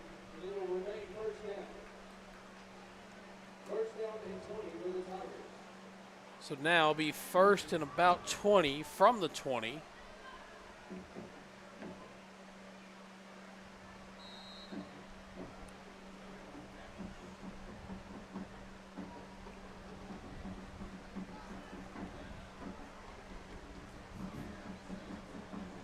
Kennedy will fake the handoff. He'll keep it himself. He met it immediately, lowers the shoulder, but it'll go nowhere. He'll actually lose a couple on that one. And I believe the ball may have came out, but they're going to say he was down. Well, that tackle was made by J. Ricks Abernathy on that play. Great tackle by Jay there. Yeah, I think I'm with you. I think the quarterback was down. I don't think that was a fumble, but, man, tremendous tackle. I love not only did he go low, but he attacked the runner as well and ends up with a 10-yard loss by a cornerback. So that's a really impressive play. Second and 22 from the 17. Looks like all the receivers except one are on the left hand or the right hand side. Kennedy stops immediately, throws it, and that one too low. I'm going to say he was down, not by contact, but I didn't know if they were going to rule it an incompletion or not. So it'll be third down coming up for the Tigers. Well, that's one that, I mean, your quarterback and your coach are like, don't catch that ball. If you're going to fall down. Yeah. Oh, they're actually, I think they may rule it incomplete. The refs are talking about it because he caught it and was instantly on the ground and it was 2 or 3 yards behind the line of scrimmage, so he'd been way better off just dropping it. Well, the clock stopped. It's third 21 from the 18.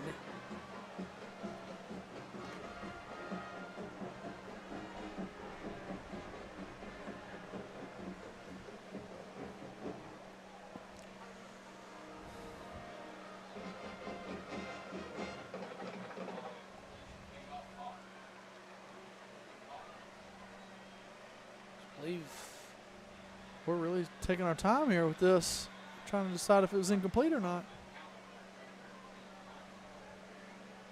Let's see if the white hat motions for the clock to start. Oh, they put 3:53 on the clock. So they added 10 seconds. So we're going to say it was incomplete. Yeah, I think that's right. Kennedy will drop back. Pressure coming. Throws it over the middle. Caught it. Catches it. And he's still going. 40, 30, 25, 15, 10, 5. Touchdown. Little Rock Central. Guys, it's kind of hard to really put a whole lot on Sam Hurtado on that one because he had pretty good coverage. Just a really aggressive, solid catch. And, of course, run. A great run after the catch. Great concentration, I think, just yeah. because it had to bobble it a little bit. I think, like you said, I think Hurtado got a hand on it a little bit. So now a 9-point Pulaski Academy lead as we await the PAT. Kick is up, and the kick is good. So now an 8-point lead by the Bruins. And again, do want to remind everybody that tonight is homecoming night for the Little Rock Central Tigers. So at halftime, if you stick around, you'll see the homecoming festivities for the Tigers. Hey, Will, can you cut my prediction out of here? Yeah, for real. Mine too. Mine too. Guys, how about this? 14-14. Bryant, Little Rock Christian at halftime. I have been following our man Eric Taylor from the Democrat Gazette. He's actually there covering that game. I saw about 20 minutes ago, I meant to tell you guys, he tweeted they've got like 10 penalties in the first half, Bryant does. Bryant does? Yeah. Oh, man. And, Coach Quad Sanders has taught. That's been kind of the kryptonite of Bryant, was being a little bit undisciplined. Coach Quad, I think that was actually the headline in the Gazette last week, was silly penalties, like something along those lines, or it was at the beginning of the story. But, I mean, that's really kind of been the only thing that Bryant has struggled with this year, was kind of stopping themselves. You were kind of wondering, okay, well, they've got two quarterbacks. Is this going to be one of those situations where you have two, you have none? Yeah. But that's actually worked out better for them with Kyler Shelby and, Jeremiah Jeremiah something. I can't remember his last name. But Jeremiah and Kelby, I mean, they've done a great job at quarterback. Jeremiah Moats, that's the one I was looking for. Yeah, you never know when those penalties are just going to add up on the right night, and someone will capitalize on them. So, hey, hope Christian sticks in there and keeps him. Well, I do, but I don't, because if Christian, I mean, you still got a whole nother half, say, after this. Mitchell will field the kick. He'll be met, and he'll be wrestled down. And a PI roofing penalty flag is going to come out. 2 of them. Yeah, some pushing and shoving, like you said. That may go both ways. Guess we're going to get some Friday Night Lights and a Friday Night SmackDown episode.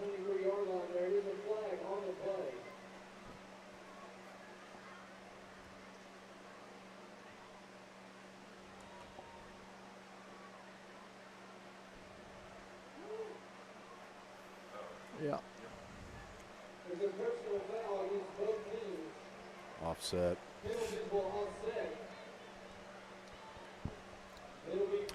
But yep. What I was saying though is like if you still got a whole other half, but if Little Rock Christian were to pull it, that's gonna be a mad Bryant team next week. That is a good point. So first and 10. Trips receivers out. Sends Greathouse in motion. Orgel takes a snap. Sends up in the pocket. Pressure coming. Still on his feet. Ooh. And he throws it down incomplete. And Aaron took another shot, and he's down on the ground. Yeah, guys, I don't want to – I think maybe his head might have hit the ground. It was so fast. I might have – but, yeah, that's – he really stood in there a long time. He threw his helmet off immediately, so I'm hoping everything's okay with him. And he has been gutting it out tonight.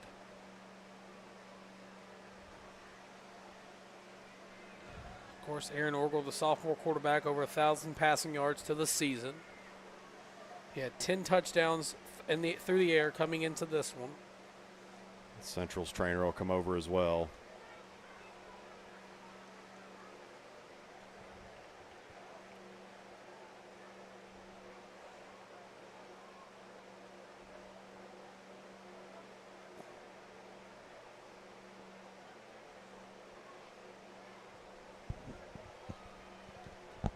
Still on the ground, and Coach Lucas is talking to him, making sure.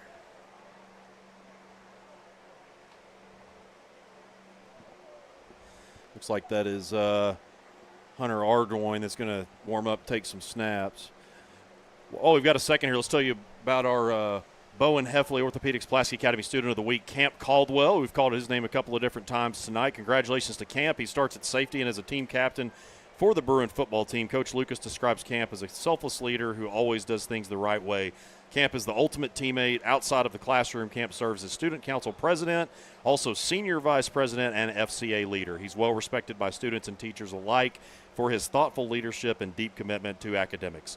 Camp is a strong writer, and his 45-page essay on third-party presidential candidates was so compelling that we've submitted it for publication consideration to Concord Review. Congratulations to Camp Caldwell for exhibiting excellence on and off the field. Our Bowen Heffley Orthopedics Pulaski Academy Student of the Week, Camp Caldwell. Wow, 45 pages. That's what stood out to me. Goodness. I think I did a 12-page senior paper. I still, guys, I get an ulcer thinking about it. I lost it. I lost my senior paper. I had a buddy try to spend an hour and 15 minutes try to get it back. Never did. Thank God. Oh, like lost it on the computer. Literally lost it. Yeah, technology. And shout out Dr. Ito, one of the greatest professors to this day I've ever had. She gave me an extension, and I cried through it, but I finished it. Yeah, it's impressive. That's a daunting task there. And Orgel is walking under his own power, but very slowly. Yeah. We get is that Ardoin that's coming in? Yeah, number 12. Second down, they're going to fake the handoff. Ardoin throws it immediately. It's going to be caught, believed, by Mitchell. So we're going to be third down for the Bruins, and we're going to hope Aaron's going to be okay. I would have to think after last week where they kind of got in a pinch with the quarterback situation that they'd practiced a little bit more this week with Ardoin. Do you know if Ardoin is JV? Is he taking JV reps? Yeah, if anybody, I'm sure. If they're doing JV games, then yeah, I'm sure he is. Hand it off, and he'll have a burst of speed up the middle. He'll have enough for the first down. I believe that was Walker with the carry. Blake, you talked about it. I think it was in that long first half that we had to get the ball on the ground more. I think that's what they're going to have to do here, just to try to keep the clock running a little bit. Throw it to Greathouse. Greathouse shakes off one tackler, excuse me. Tacular. I like it. Spooktacular. Hey, it is Oh, October. it is spooky season. Spooky. Oh, and we have a Friday night or Halloween game this You year. guys going to dress up for it? Second down, they're going to hand it off to Walker. Walker jukes right, still on his feet, still pumping. He'll be brought down shy of midfield, but he'll have enough for the first down. As all the listeners say, the Three Stooges. Literally. Might as well walk up and exactly. Hey, you got the curly hair. You know, you know that there were people shouting at their TV, Three Stooges, or tablet, whatever they're watching on. Be first down. Arlon take the snap. He'll hand it off again to Walker. Walker up the middle. Tries to bounce off a tackler, and he'll be brought down. Yeah. See, now ever since you said it, I can't get it out of my head now. So I'm going to say it like so I'm going to say it like 4 times now. Oh, it looks like is that Anthony Kennedy that's a little shaken up? Yep. It is. The Bruins will come off the field as they tend to the injured Tiger. A few running plays in a row, kind of offensive line leaning on him a little bit. Yeah, with a backup quarterback, really a third-string quarterback like Hunter is right now. Yeah. I mean, running game obviously is going to help you. That you've already seen a couple short passes out to Rashawn and Mason, both short passes that turn into about 10-yard plays. Those are perfect play calls for a third-string quarterback. Yeah. So while they tend to the injured player, I do want to thank everybody for tuning in on PA Live, courtesy of the Natural State Sports Network. Here in the booth, as many of you called us, hopefully the Three Stooges. Tristan Harlen here with former offensive line coach Blake Amsler and the always infamous Kyle Sutherland. And guys, I'm not intending to make light of injuries at all, but if he comes out and really thrives and as Kennedy is helped off the field here, I mean, we got to start putting Coach Thrash in the Kyle Shanahan status with the quarterback whisperer Right. with what he does. Yeah, he has. He's seen a rough patch of quarterbacks this year. Just different ones every week, seems like. Injuries piling up. Of course, then again, I'd say the Kyle Shanahan thing. I mean, Mac Jones was a first-round pick, but still, I mean. Well, wasn't playing well that's up true. until that point. That's true. And it really showed out last night. And I'll tell you, the 49ers are a team that has really figured out how to deal with injuries. Yeah, for real. 2nd and 2, they're going to hand the ball off. And we met immediately. I believe he got enough of the first down, and the chain gain's going to move on down. But that is, guys, and obviously we send the best to him, and hopefully he is okay. But Kennedy not being in there is huge because, he's about 1.5 guys. Yeah, in high school, you can probably say about 2. So throw it to Greathouse. Greathouse lowers his shoulder, fights for extra yards, and he'll be brought down. 2nd down coming up for the Bruins. We approach 60 seconds remaining in the first half. Yeah, you beat me to it, Tristan. You got to keep an eye on that clock now that we're at about the 40-yard line, but only a minute left. Ottawa calls for the snap, low snap. He'll roll out, throws across his body, and it's going to be intercepted. Down the sideline is Central, and that's going to be intercepted by number 21, number 21, Gray. yeah, it's Police Gray there, and I know I can't remember which school it is, but I know he is committed somewhere. Another one of the college prospects that you have, and this, only 45 seconds left, but we've seen some big plays from this Central team. So, yeah. And I know, Kyle, Blake, you guys have brought up the West Monroe game, but almost kind of similar. Pulaski Academy got a lot of momentum. Aaron goes down, and then, of course, they not allow a comeback, but the opposing team starts to mount one. So hopefully the defense can play complementary football and get a turnover here before the first half's over. the defense has been asked a lot of them this year, and they've come through many different times. Let's see what they can do here before the break. Hand the ball off. Will be brought down before you can get to the second level of defenders. It's Ray Stewart on the carry. Clock will keep going, but I'm kind of going back to what Kyle was talking about earlier with the kind of fullback sneaking out of the backfield here. They had a couple wide open ones earlier, so keep an eye on this fullback in the backfield sneaking out. Timeout's called. I'm a little bit surprised with the lack of urgency there. From Central? Yeah, from Central. Yeah, the offensive lack, because, I figured they'd be tempo, getting up there. And which I think is why Coach Lucas was a little late to call his timeouts, because he was thinking they were going to get up and try to score themselves. So he was going to let it run, but then they were so slow with it. Maybe we can get the stop. And just now you saw Coach Anthony Lucas, the head man of the Pulaski Academy Bruins. Of course, we talked on the Coaches Show how he's in the Razorback Hall of Fame. All around great person. Yeah, Tristan, you're too young to remember his Razorback days, but, man, they were fun to watch. He was one of my first Razorback heroes, actually, ever. Those guys back in the the Clint Sterners, the Brandon Burlsworths, the Kenoy Kennedys. Hey, look, I'll put it to you this way. Coach Anthony Lucas had the team sing for me on my birthday, so the man's always good. I'm always going to be in debt to that man. Yeah.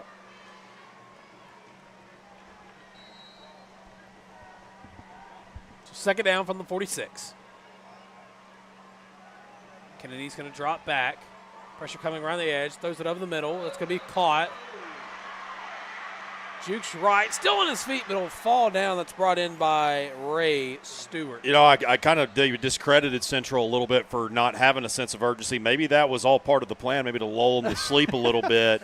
Get Ray Stewart over the middle and use that speed like that he's been doing, especially on those 2 touchdown runs. I know. They could have had, an extra 15, 20 seconds there if they would have done that right after the first play. And now the Tigers elect to call a timeout.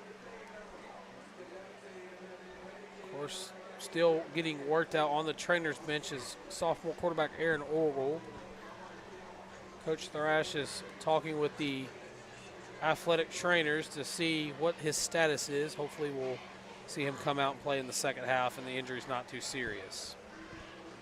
What was the one fact about Coach Lucas I told you to never forget? Yeah. Don't tell me you forgot that's it. I know this one. That's kind of crazy. Can I go? You forgot it? All right. Can I phone a friend? I'm going to phone a friend. He was selected before this guy named Tom Brady in exactly. the 1999 NFL draft. Drafted ahead of Tom Brady. If you go to it should be on YouTube. If you go to Hard Knocks from I think it's 2001 or whenever the Cowboys were on Hard Knocks in like 2001 or 2002, Coach Lucas is on there now. It's very sad because he unfortunately blew his knee out, but he is on an episode nonetheless. Kennedy drops back, throws it to Stewart. Stewart jukes right, and he'll go out of bounds. And it's crazy. He looks the exact same. Oh, yeah. I'm doubt. not even joking. No, that was 20 years ago. I'm truly not joking. He looks basically looks the exact same. He does. So there's 9 seconds remaining in the first half. So how many years was Coach Lucas in the NFL? See, he got drafted by the Packers. Injuries was it was 3 years. Two or three years, and it was mainly preseason games, I think. Yeah, he got injured. Him and Madre Hill were 2 back in those days, 2 Razorbacks that injuries did them in early. Kennedy drops back, throws it. That's going to be intercepted. No one else but Hartford Low, number 6 of the year. Man, now averaging more than an interception per game. That's awesome. He's got to be up there in the state leaders. I'm going to have to check the state stats. Oh, yeah, for sure. At the end of this. Gets the jumping chest bump from little brother there. Hartford Island. I like it. Real. So that's what he's putting the receivers on. Sounds like a nice place to visit. Maybe that's huge. Talked about the defense needing to stop there, guys, big time. And that was. Taking the lead into halftime. Yeah. So there's 1 second left. Papa's just going to see the quarterback kneel down here, and that's what they're going to do. So the Bruins are going to go to the first half break, leading 36-28. We're going to take a step away for halftime. We'll be back after this. You're watching Pulaski Academy football on PA Live, courtesy of the National State Sports Network. A warm first day greeting from an experienced and dedicated classroom teacher. Instruction and curriculum that ignite a student's passion for learning from early childhood through graduation. Fine arts, athletics, and extracurricular activities that expand our students' horizons and enrich their lives. These are just a few of the reasons why our faculty, parents, students, alumni are passionate about the Pulaski Academy mission. Based on extensive feedback from parents, faculty, and alumni, the board led the charge in developing a new strategic plan and mission statement to guide the investments we will make in PA's people, programs, and facilities for years to come. We invite you to review the strategic plan and discover how ensuring faculty and staff excellence, transforming and renewing our campus, and furthering the standard of excellence of our fine arts, athletics, college counseling, student wellness, and other programs will ensure that we are well prepared to serve and support present and future Bruins. We have also developed a new mission statement, one that captures the essence of our exceptional school and the aspirations that we hold for each student. We are an academic community dedicated to excellence, where each student is valued, challenged, and empowered to achieve. Building on our rich tradition of excellence and the dedication of our PA community, these are great days to be a Bruin. And the initiatives outlined in this strategic plan ensure that the future looks bright for our current and future Bruins.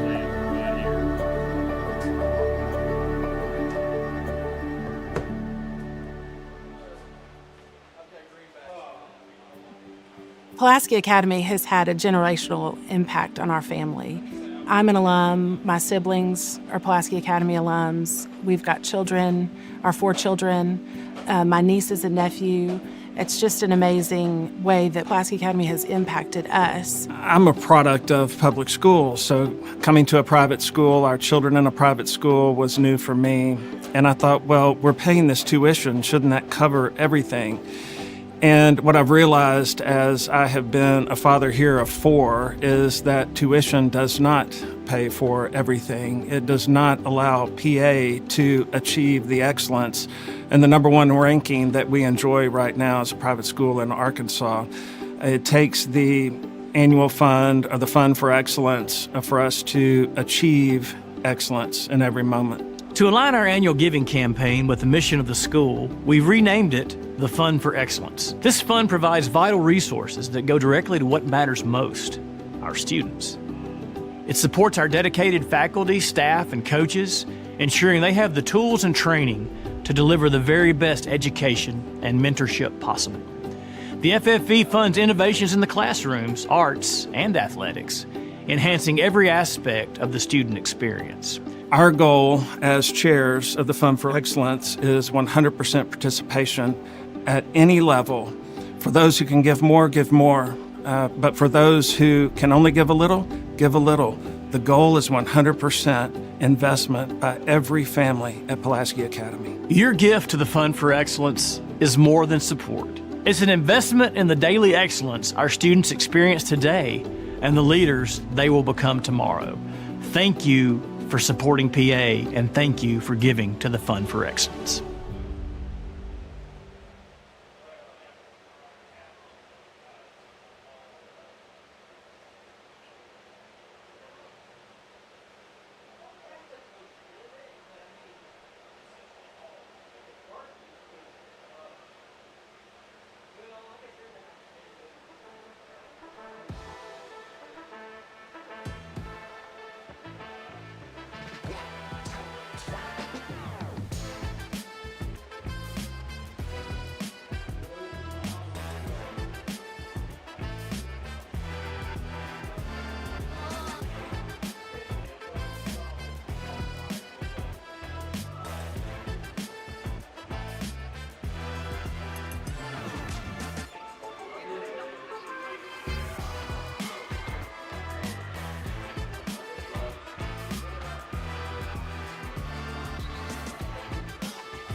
this joint. Welcome back, ladies and gentlemen, to PA Live. I got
Blake Amsler, Kyle Sutherland, and fortunately we don't have our third down Obama music, but we still have Kyle Sutherland's beautiful vocal cords. Yeah, we do. I love that. Yeah, I love me some Obama, man. I'm ready to be back home at Rector Field, and so yeah. Or I'm sorry, is it? I'm still getting confused. Joe B. Hatcher Stadium. Joe B. Hatcher Stadium. Yeah, Rector Field. I was right. Well, I had it right, but man, for the longest time, even now, as I have trained myself, or so I thought. I guess I did, but I've always gotten them backwards. Like I've said, like Joe B. Hatcher. Like I've always reversed. Yeah, don't them. put it out there. Yeah. That's going to confuse us more if you start switching. Literally. Yeah. Well, guys, we're about 2 minutes or a minute now away from the second half. And what are you guys' thoughts on the Bruins in the first half? I think, like we kind of talked about, the offense is playing well, 36 points in the first half. But now we got to look at the defense, tighten up a little bit to spread this game out some. Yeah, exactly. I mean, and really, and the biggest question is what will we see at quarterback? We saw Aaron Orgel coming out, and it looks like he is going to at least give it a go at a chance at playing. And how mobile will he be? You certainly got to give him the credit for the way he's gutting this out, but what will the offense look like, with or without him there? Of course, Wynn Wilson, you saw play a little bit there late in the first half, second quarter. So that kind of remains to be seen. And, can the defense continue to step up? Hartford Lowe's got 2 interceptions.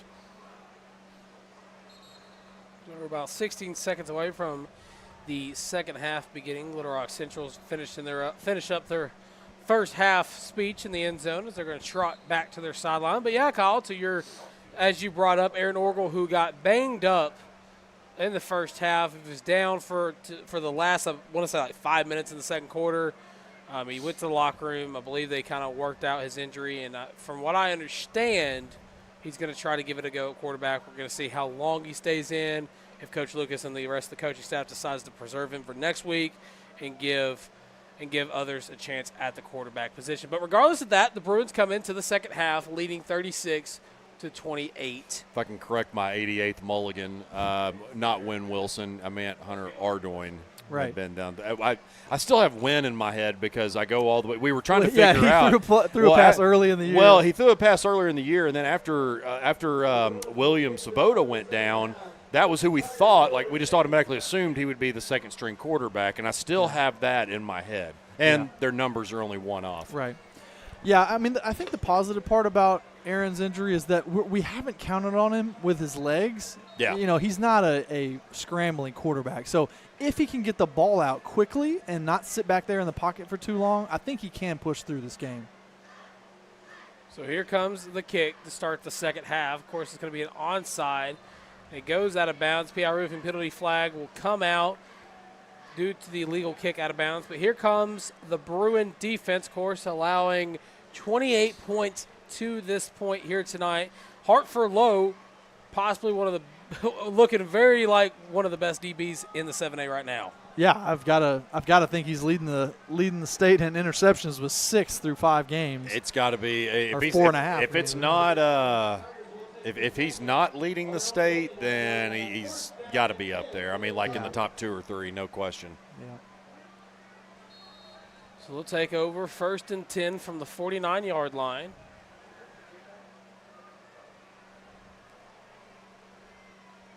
Okay, he'll hand the ball off. Trying to get a couple up the middle. Will be met by a wall. He's still going. And they'll mark him down past the 50-yard line, bringing up second and approximately 6. And just wouldn't quit churning his legs. Credit the officials letting him play until his knee hit the ground. And that's Jacob Marshall, number 3 in there, not Stewart. That is a new running back, isn't it? Yeah, number 3. Good eye. He met immediately, throws it over the middle. That's going to be caught. Thought he handed the ball off, but he ran the play action to a great effect. That's brought in by number 1, Phillip Rooster, the senior wide receiver. Yeah, another really elusive player on this Tiger squad. So they're in the Caldwell Toyota red zone now as it's 1st and 10 from the 20.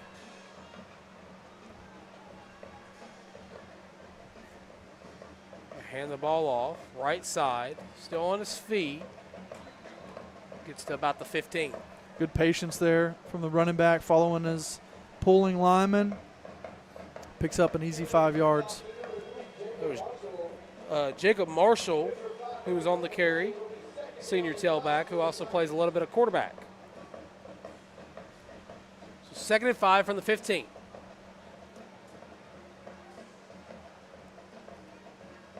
He sends a man in motion. Hand the ball off, but it'll be met immediately. Great job by Andrew Manning. Shot the gap. He knew exactly where he was going to go. Read that perfect. It's be 3rd and 4 from the 14. Bruins needing a stop on this drive to maintain the lead. Kennedy sends a man in motion. Hand the ball off. Be met immediately. Not enough for the first. Believe he'll actually lose a couple on that one, so he'll bring up a 4th down for the Tigers. Max Burns, the middle linebacker in there, into the bottom of that pile. Good tackle there. You see Stewart now coming back into running back. Marshall coming out for this 4th down. 4th and 5 from the 15.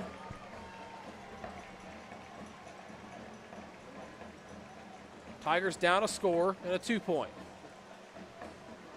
One-on-one coverage down here on the bottom. 10 seconds on the play clock. Kennedy hands it off, and he gets stopped. Don't think he got enough for the first, and he didn't. Oh, he stopped him. Great job. Wow. And that's Trey. That is, what went Ray Stewart. Sorry, I know he goes by Trey sometimes too.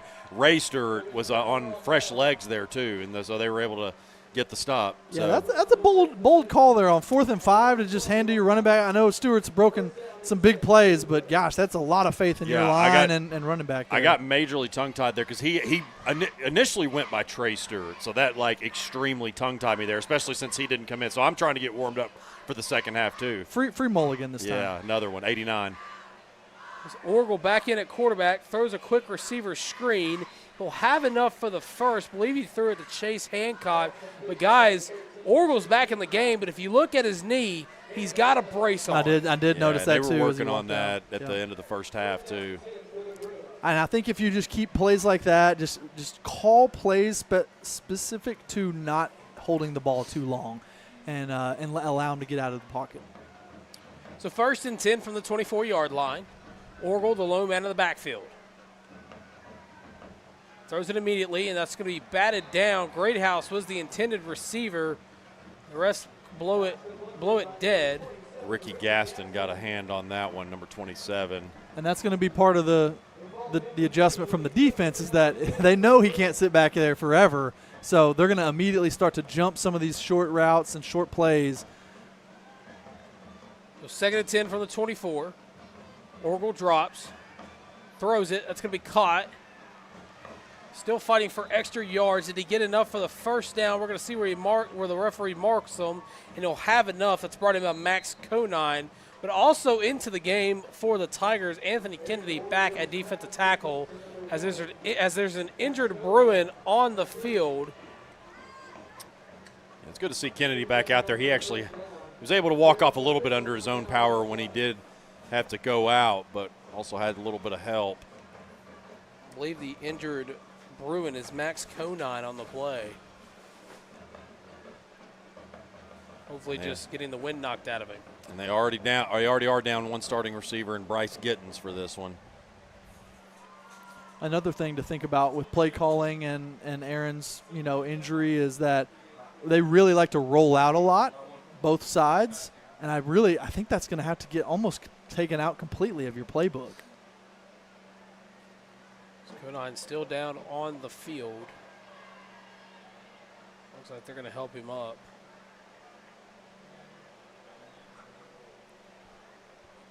Said hope he's okay. May have just gotten the wind knocked out of him on the tackle.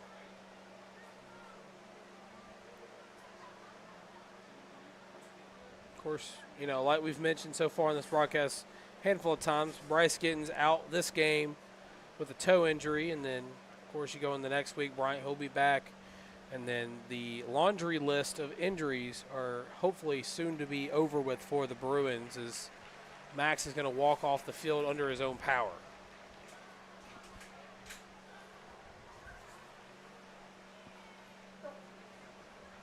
So after the injury, be 1st and 10 from the 35-yard line as both teams get back out onto the field, and Max makes his way off.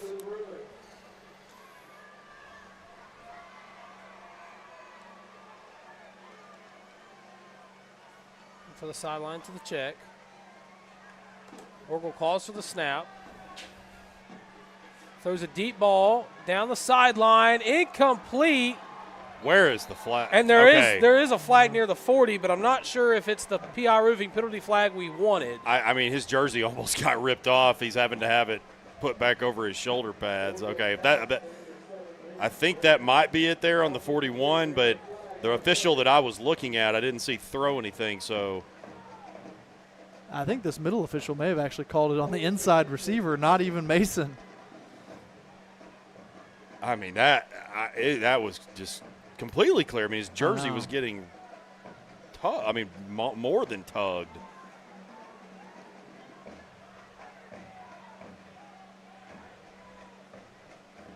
Okay. Play on. This will be 1st and 10 for the Bruins on the 44-yard line. Orwell throws it quick. It's going to be caught by Greathouse. Greathouse fighting. Brought down shy of the 50.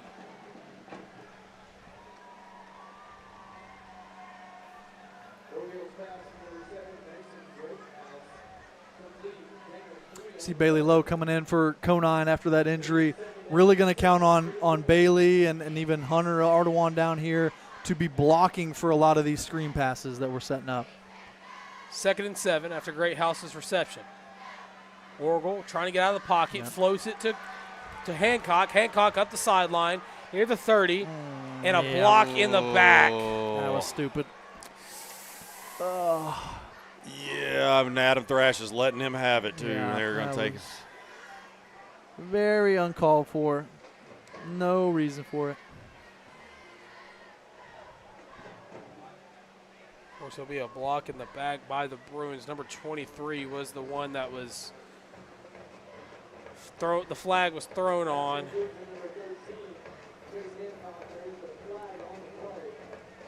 I wanted to call him out for blocking, but then he blocks the wrong direction, Right. Come on, work with me here. Now, keep in mind, he is a sophomore, so a lot to learn.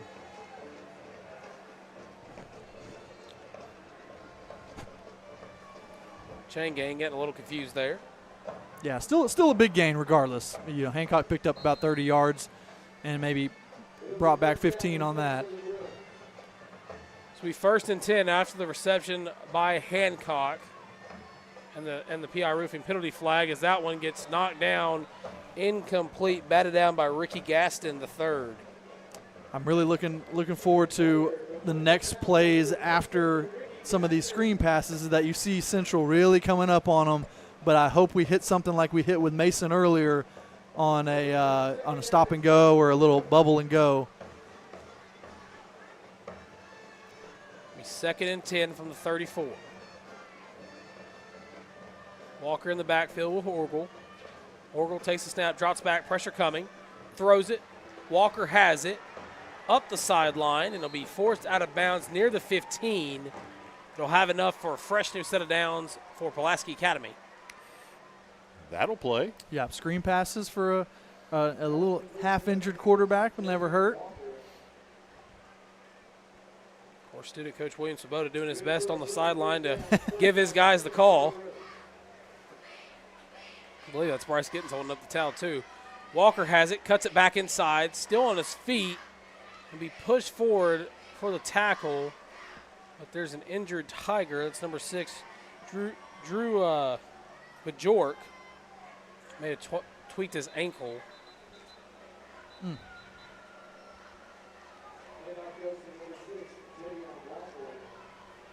Yeah, it looks like he's maybe grabbing his knee. Well, he was limping, and he was kind of not putting pressure on his ankle. Something on the leg for sure. Looks like it's really bothering him.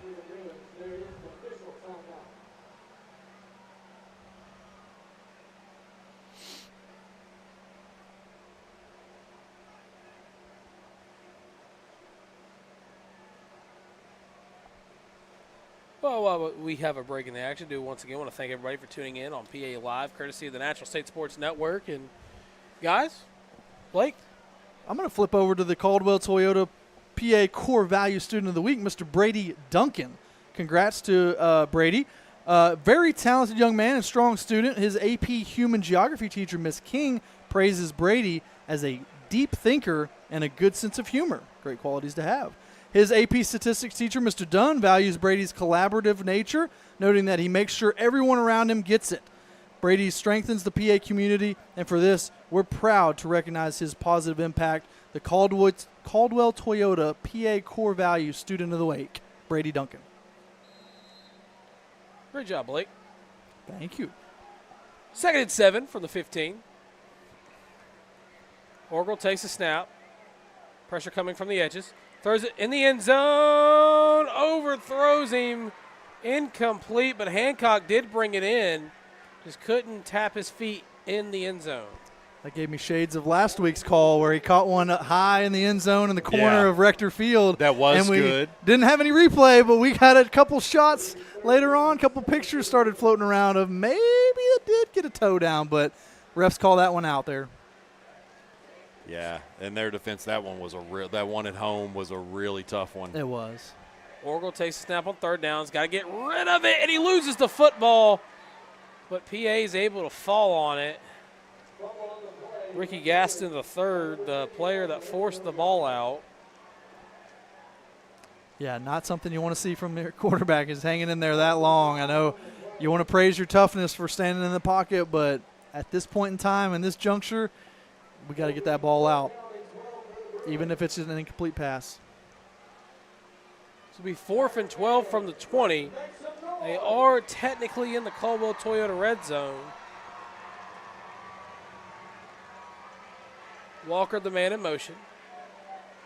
Orgel calls for the snap, drops back, has time to throw, zips it to the end zone. Touchdown, Bruins! Huge. Great ball by Aaron. Good patience. And a PI roofing penalty flag comes out after the play. Oh, don't do that. I think it's on Central, but got to be cool. But big time there to stretch out the lead a little bit. Give them a 2-score lead again.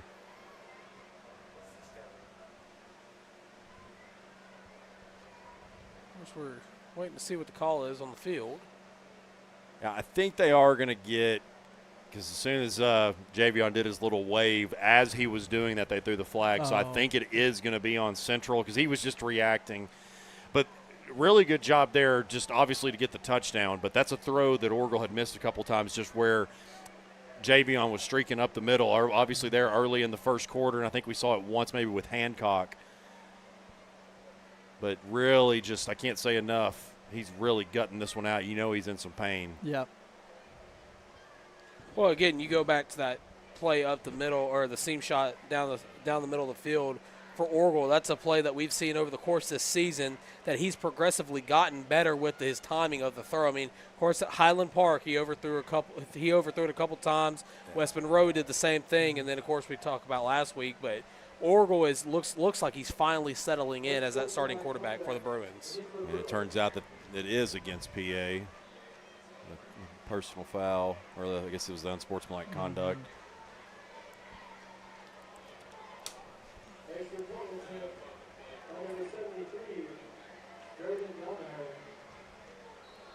So the Bruins are going to elect to kick a PAT here. High snap. Kick is up, and the kick is no good. Yeah, that's a long high school PAT right there. So after the touchdown, the failed PAT, our score 42-28. Bruins still on top with 6 minutes left to go in the third quarter. Now the defense got a chance to, now the defense has got to be feeling pretty good right now because you got two touchdown lead again. Just a second ago when they were trying to keep them out of the end zone there on that first drive, the opening drive for Central coming out of half, it's getting close, and they were able to take care of business, but working with a 2-score lead again after you had a much bigger lead earlier, that's huge. And you go back to that play, that touchdown that Aaron threw, and what a play that was. That's about as a textbook of a throw you want from your quarterback as I think we've seen from Aaron all season. Yeah, like you said, the more reps throughout the year, the more he's going to dial in and get more comfortable with his receivers. He's obviously got great connections with Hancock and Greathouse and even Conine today, but Javion as well is starting to hit on some of those. It's a positive outlook at the quarterback position. As we await the kick from the special teams unit of Pulaski Academy.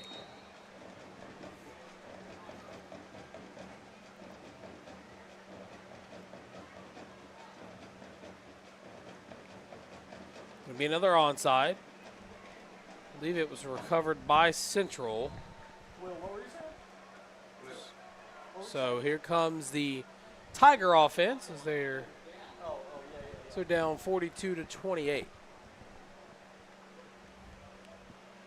course, we've talked about how great the Bruins defenses look tonight, but guys, what is something that you really want to see going forward from this defensive unit?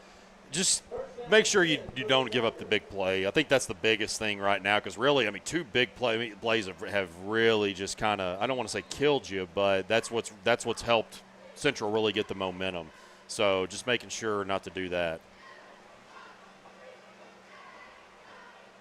Hand it off, up the middle, still on his feet, rumble, bumble, stumble, he's still going. 20, 15, 10, 5, touchdown, Central. Like that. Well, Kyle? Yeah. Hey, you asked. You asked. They listened. Yeah. Yeah, I mean, guys, that's right there. I mean, that's 3 touchdowns that are broken tackles, 40, 50-yard yeah. runs that just are way too easy. Yeah. Now it's a one-score game again. Well, I tell you, I did not expect that. Yeah, I mean, and their defense is aligned right. You got 2, 3, 4 people around him. He's right in the middle of your defense. You're just missing tackles and tackling high. And, I mean, I think it might be fair. It's good. Now, I don't think that I wanted to make sure and pause and make sure and give special teams their credit and respect. But I don't think that PA came into this game overlooking Central. I think maybe they got a little bit complacent after they got out to the big lead. Mm-hmm. I do think that they've picked some things up and playing a little bit better now, especially offensively. But maybe just kind of got a little bit complacent there once Central. And look, guys, I go back to historically, especially last year. I don't remember what the score was, but PA beat them pretty handily. And look, a lot of this. There's plenty of the same players that were out there last year. Obviously, you got a brand-new freshman quarterback. But, I mean, this is a Central team that knows they have some talent and knows that they can compete for that 4, maybe even that 3 spot, as high. Because to me, really once you get past Bryant and even Conway too, I'll still throw them in there, this conference is wide open, and Central certainly knows that, and they're playing like it tonight. Yeah, it seems like it's so far removed from those 2 onside kicks that we recovered early on and 20-point lead. Seems like so long ago. Well, guys, a little update here that I just caught on the sideline. Bailey Lowe is taking off his jersey and shoulder pads. Oh, wow. Bailey Lowe or so Bailey, 23. Okay. Walker still on his feet and will be forced out of bounds. But, yeah, 23, Bailey Lowe was being checked out at the medical, bench. I can't call it a tent because there's no tent there. But get checked out, and then he got up and he took his uniform off. So I'm guessing he's not active for the remainder of the game.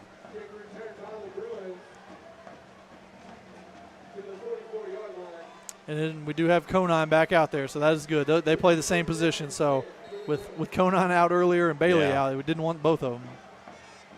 Be 1st and 10 from about the 44-yard line. And Central is going to call the timeout.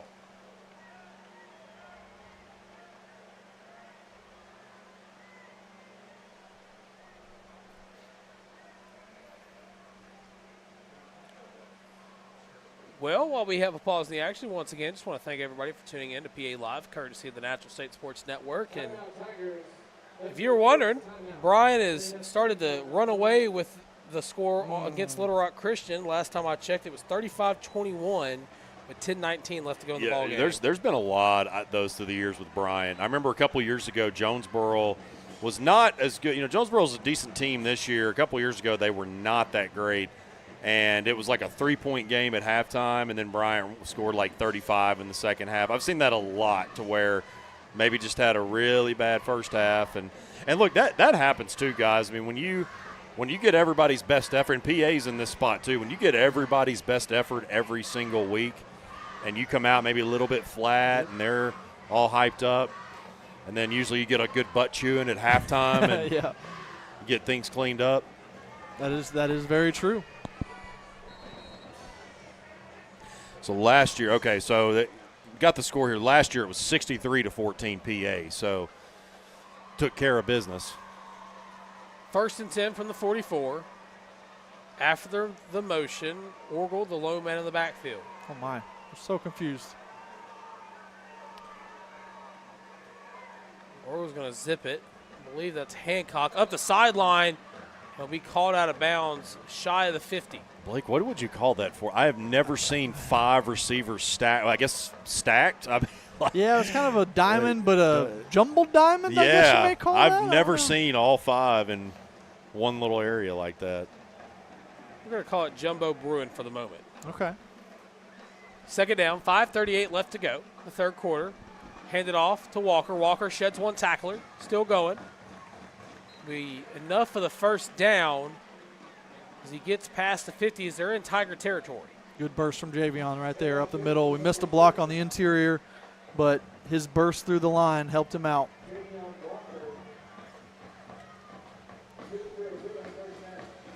First and 10 from the 43. Orgel hands the ball off to Walker once again. That time Walker only gaining a couple as he's tackled by number 99. I guess Javion tries. Javion tackle there? Walker will check out of the ball game. In comes Rashawn Mitchell. He'll be at the top of your screen. Orgel, the lone man in the backfield. Stops, pops, throws it to Hancock. Hancock juice left, still going. He'll possibly only gain 3 on that one. There's a 3rd and 5. Big Anthony Kennedy coming back in the ball game. One thing I did notice from the Central defensive side is they moved to a 5 safety umbrella coverage look. So your box is actually really light. You see your 3 defensive linemen lining up, 1.5 linebackers there, really 1 linebacker. So you should be able to run on this.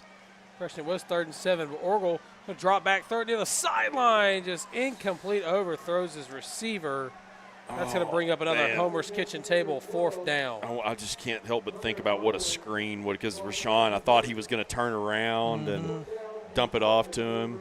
Yeah, with that safety, that extra safety back there in the middle and that umbrella coverage, like I was saying, really hard to throw a lot of those corner routes like we were just looking at, and really even post routes get taken away really easily too. So the middle of the field short is your best area to take advantage of.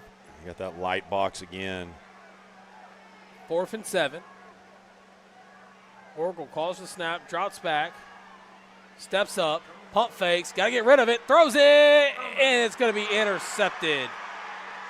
And he sheds one tackler, still on his feet, down the sideline, 40, 35, 30, no one to get him, 20, 15, 10, 5, touchdown Tigers. And the play of the game for Central has finally occurred. Can't ever give up on a play, guys, and that's a prime example. I keep talking about how this Central team, they just keep fighting and clawing back.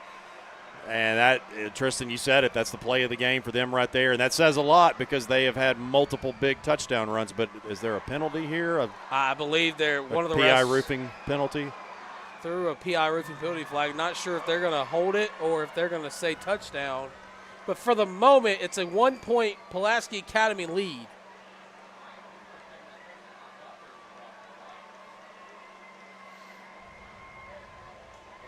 Maybe able to get bailed out with a block in the back or maybe a sideline warning potentially. Yeah, it could be. You know, and they had that warning. Now, I don't know the rules here. I know they had the sideline warning. I guess was that in the first half. Yeah. So, and then it looks like Coach Robinson. Touchdown's good. They called something on PA, I guess.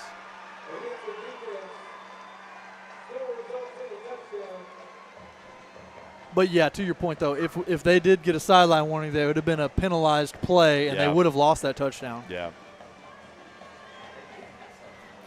So after the I guess, officially going to be ruled a pick 6. Yeah. Wow. Huge play. Gosh. Now a 1-point PA lead as the PAT here could tie things up. Kick is up, and the kick sails through the upright is good. And if, ladies and gentlemen, if you're waiting for Central to find a second life, they have officially found it. Well, 0-0 ball game. Yep. Man. Yeah, Will, I can't remember if I mentioned this. Go ahead and cut my prediction from pregame. I need somebody to look up the largest comeback in 7A conference football history here in Arkansas. We'll mute that section of the YouTube video later when we copyright music. Yeah, clearly. Yeah, no, I mean, guys, credit. I can't credit this Central team. This is probably the best-looking Central team that I have seen since, 2010. Well, no, 2000. I think 2007. They went 10-0. But I mean, this is one of the better teams that I've seen at least in a decade. Yeah. I mean, at least. I 100% agree. I mean, they are really just continuing to fight, and I mean now, like you said, 0-0 ball game. Yeah, you talked about it earlier about how all those teams in the past over those last 10, 15 years would have just crumbled under a 14, 20-point lead like they were under, but this team, credit to them, fighting back. Here's the kick. Will be returnable by Walker. Walker tries to spin, but he'll spin out of bounds at the 25-yard line. And Gray had a little bit of words for Walker after that one. So here comes the PA offense. Last time out, of course, Aaron Orgel threw the pick 6 on 4th down. So hopefully he can put that one behind him. And credit to him a little bit. It was 4th down, and we needed him to get the ball out, but obviously we'd want to make the tackle and end that play rather than having a pick 6.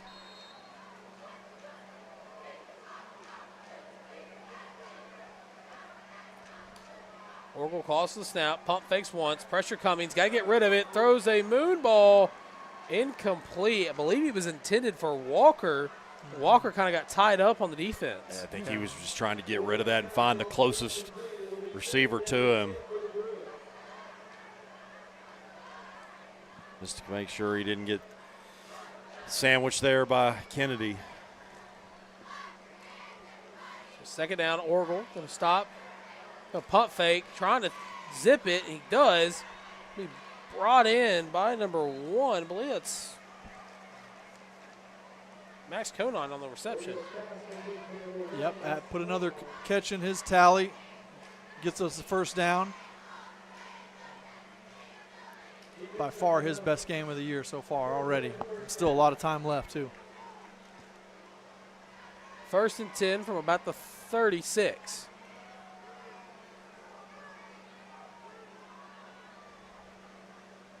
Bruins going to audible. Orgel calls for the snap, hands it off to Hancock. Hancock around the outside. Has to get up the sideline. Whoa. Okay. Yeah.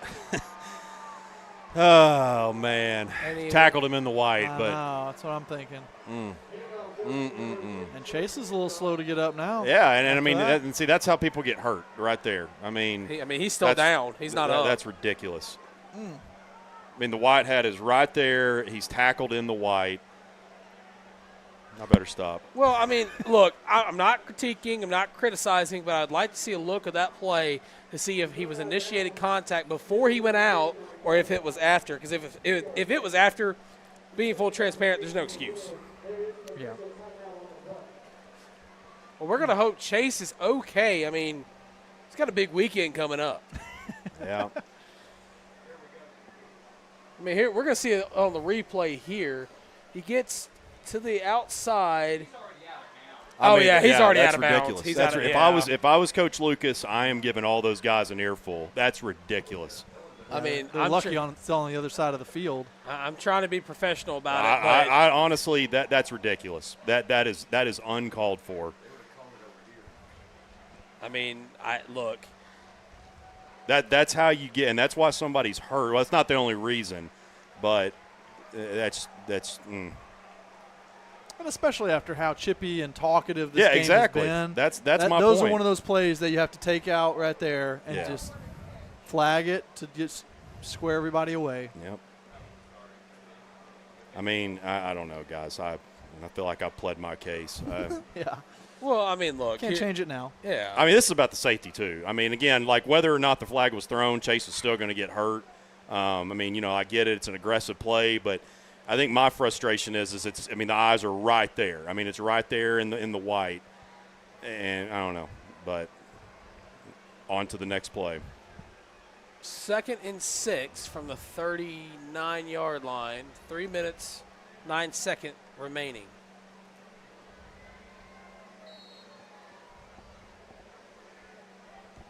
Orgel calls the snap. He'll roll right. He's going to zip in. That's going to be caught. Great play by the Bruins to make up for the lack of call as Walker picks up a first down for Pulaski Academy. It was good throw to zip it in there. A little bit of traffic. Was able to get it right in there to him. So first down. Ball on the 45 of the Tigers. Orgel hands it off to Walker. Walker up the middle, breaks one, into the second level, gets to the sideline, still going, and he'll be forced out of bounds just around the 25. He falls on the asphalt. Hopefully he's okay. Slipped on his own there, so we don't expect a penalty, just to be clear. We'll get Kyle fired up. Oh, I'm good now. He's like me. He's got red hair, so that face gets a little red. Yeah, we Irishmen get a little worked up sometimes. Orgel calls for snap, rolls right, throws it. That's going to be caught by Wynn Wilson as he gets out of bounds. We'll see where they're going to spot him if they give him another first down, and they do. And they are trusting the rollouts a little bit more than I thought. You know, maybe he's feeling, you know, just it might just be pure adrenaline right now. Hey, adrenaline's a heck of a drug. It really is. Orgel going to hand the ball off, and a flag's going to come out. He had a space there, too, didn't he? PI Roofing penalty flag will come out after the snap. He called that quick. It was something on Central. I didn't see what his hand signal was, though. Maybe an offsides or something. Well, for a little bit of good news, Chase looks to be okay on the sideline. Of course, athletic trainer Nate Moody's just taping his ankle up, just making sure it's stable, but he looks to be okay. Orgel hands the ball off to Walker. Walker bounces left. Nowhere to go but the end zone. Touchdown, Bruins. What a response. I was literally just about to say, heck of a response there. You know, Hancock had to go out for the remainder of that play, really from about the time they were, I guess, right around the midfield mark. And Orgel marches them right down the field. I mean, I've said it a million times how he's gutting this out. And that's the mark of a true leader right there. Look, he was team captain tonight, played his best game of the season last week, has battled through so many different things tonight, but he is just continuing to battle. Of course, Pulaski Academy reclaims the lead. The kick is up, and that one won't get blocked because it sails to the upright and is good. So now our score, 48-42 with 2:29 left to go in the third quarter. And, you know, we talked about it, but what a response not only by the entire offense, but what a response by Aaron Orgel. He gets hurt right before halftime. He comes out. He throws a pick six, arguably a momentum shifter if they don't score the next drive. And what does he do? Comes out as one of his number one targets gets hurt. Then he throws a touchdown, or he hands it off. Javion Walker gets I was going to say, it's nice to have Javion in your backfield to give you some relief there. But Aaron did hit that 3rd down and 10 play to Javion on that little half rollout, but then Javion took 2 or 3 rushes in after that. So, yeah, definitely a nice little piece to have next to you in your pocket.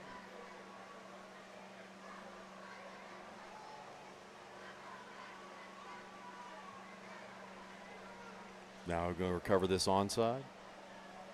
Get our third one. Should I speak it in? Yeah, please do. Lock it in. Give us a crystal ball. Lock it in, twin. He's actually teeing it up as if he's going to go deep. I don't know. Sky kick, maybe. All part of the So, trickery. Blake, you know about all the helicopter, all the different versions of. Yep. Is the ball ever on the tee like that? Yeah, there's a like the long onside kick. You can set up like this a little bit, but it'll be a normal kickoff. Put that thing down on the 5. Oh, that one's gonna roll to the end zone. Barely. Vaughn Seelick, he walked me through. I did a story over him. I guess it was like 2020, 2021, right before he graduated. And he walked me through as much as he could. He couldn't give away every little detail. Right. Yeah, I didn't want to get. I was like, I don't want to get Coach Kelly in trouble. This was Coach Kelly was still there at the time. And the one thing that I will say, I don't think this is too much of a trade secret. Maybe it is, but the The biggest difference to me on a good onside kick and a bad onside kick is how hard you kick it. I know if you kick it so hard and it doesn't bounce right, it's going to go straight out of bounds. But you need it to be kicked hard, whether it's a helicopter and spinning really fast or hard enough to bounce up really high and give your guys time to get underneath it. You really have to kick it harder than you think. Yeah. Kennedy's going to hand the ball off. Still on his feet. He'll finally get brought down. I believe that's number 3, Marshall, on the carry. And, you know, to all the college athletic directors out there, if you're looking for a special teams unit, you can't have Blake Amsler. Oh, He's yeah. ours. Yeah. He's ours. At least for the rest of the season. And I was going to say, too, I like them talking about Anthony Lucas saying, we're going to do whatever it takes this year. I like them kicking it deep, giving them a longer field to work with, give your offense time to rest. Hey, let's not put it out there, though. If the Hogs need a special teams coach and the salary looks right, I may consider the comeback. Go work with old Petrino. Oh, and he fumbles the snap. Kennedy is going to roll out, throws it. A PI roofing penalty flag's going to come out. Get a hold somewhere.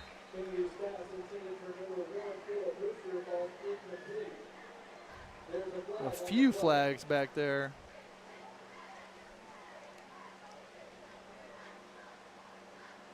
Does that flag on the 7-yard line seem large to you? Yes. That's a huge flag that guy's got in his pocket. I feel like he's got a T-shirt in there. They're going to call a hold against Central, so they're going to back it on up.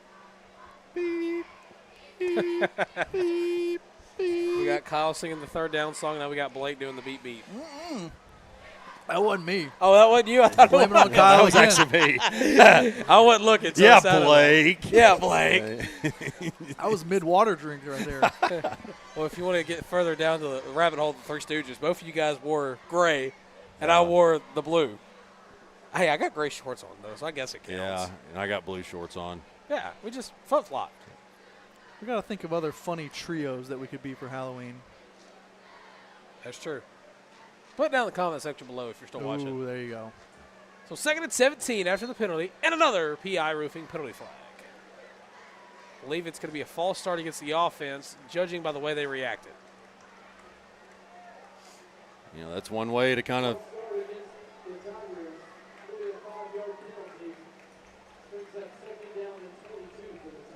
perfect way to throw off an offense's rhythm, not just getting him to back up, but it starts to get frustrating. The Central's back is starting to get towards the wall. It'll be 2nd and about a country mile. Kennedy's going to drop back. Pressure coming. Steps up in the pocket. Still on his feet. Still going. He's going to keep it himself. Will finally get met after he gains about a good handful. Does a really good job to evade pressure. You know what came to my mind as he made that play right there, Kyle? KJ Jefferson. How about that name? Okay. You know, I kind of got those vibes a little bit. Just watch.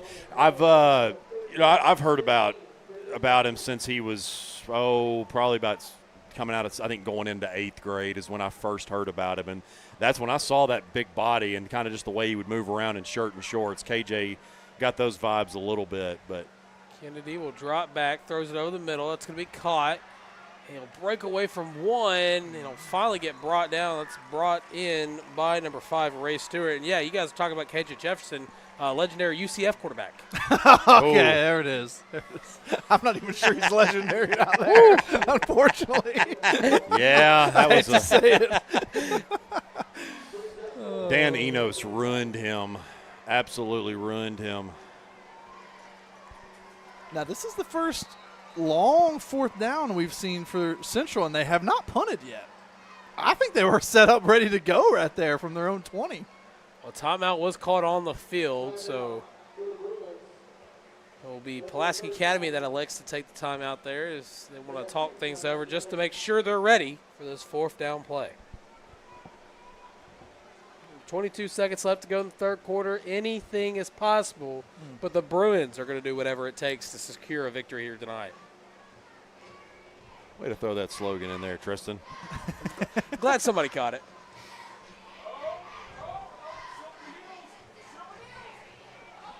Apparently, one of our network partners, Sylvan Hills, is doing some good things. Tell us, Will.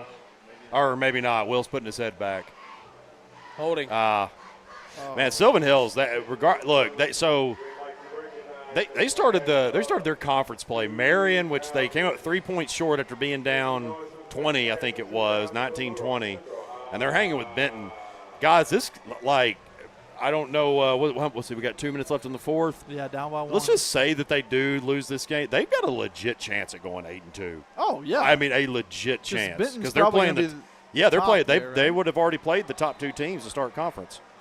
Be a PI roofing penalty flag on the field. I don't know if it's going to be a false start or encroachment. Don't make it easier on them, guys. Yeah, and if Sylvan Hills.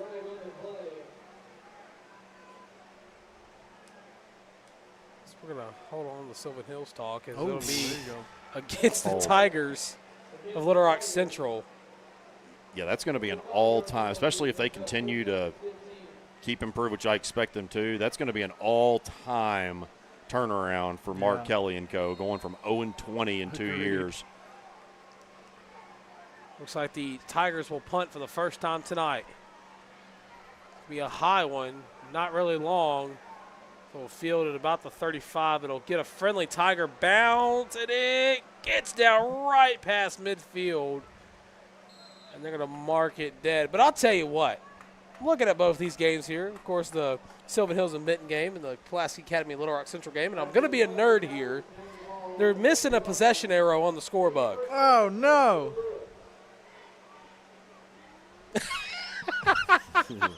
And Will Watkins just threw something at me.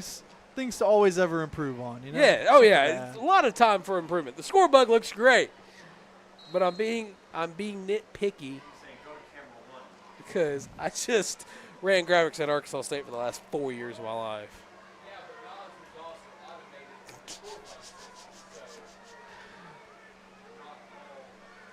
And Will is officially not a fan of Tristan Harlen anymore. First and 10, Walker's going to get the carry.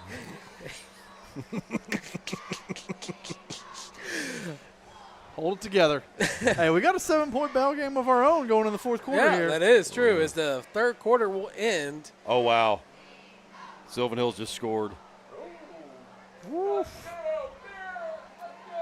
The Bears. As we flip fields and we put our 4 fingers up here. Whatever it takes, put them 4s in the air, ladies and gentlemen, because the Pulaski Academy Bruins are up a touchdown as we head to the final quarter of play. 49-42 our score. And, guys, I got to ask, how did we get here? Well, we drove from we got here because we got 2 teams that are really – I mean, they're playing extremely hard. It's good to say the least, man. They PA got out to a really fast start, got up to a 2 or 3 touchdown lead. Central started to come back, and Aaron Orgel continuing to fight through injuries. This one's going to come down to the very wire. Would not shock me if it's the last team that has the ball, but I'll tell you, man, if PA can get a 2-score lead, that's going to be massive.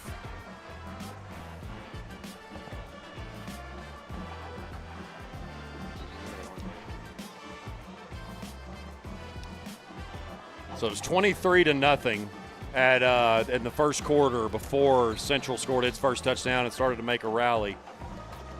So yeah, it seems like such a long time ago. I know. Like we were saying earlier. Yeah, because I mean it was 23-0, and then you recovered 2 onside kicks, and the Tigers just kind of started rolling back. So many possessions in these games is the difference.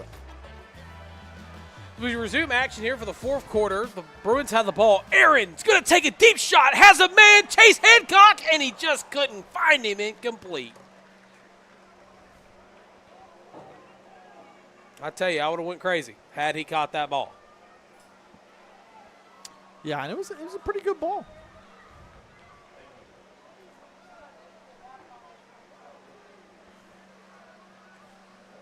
So after the incompletion, it'll be 3rd and 7. Would love a nice completion here to keep the drive going. Or we're going to call the snap. Stands in the pocket. That's going to be caught. Fighting for extra yards is number 1 field. Max Conine. Perfect route ran right there, right past the sticks. Gave himself a little wiggle room as well, a yard or 2 past it, just in case he had to circle back. Great route. So after the completion, it'll be 1st down for the Bruins.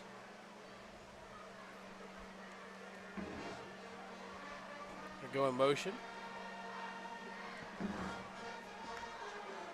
Orgel's going to hand the ball off. I believe that's Walker on the carry. He's going to gain a couple there for second and manageable.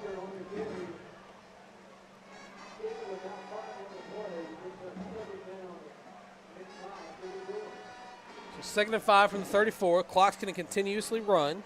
Huddle here from PA. You don't see that very often. No. Wonder if that's it's a little red flag for me. Of they cooking something up here? Whatever it takes.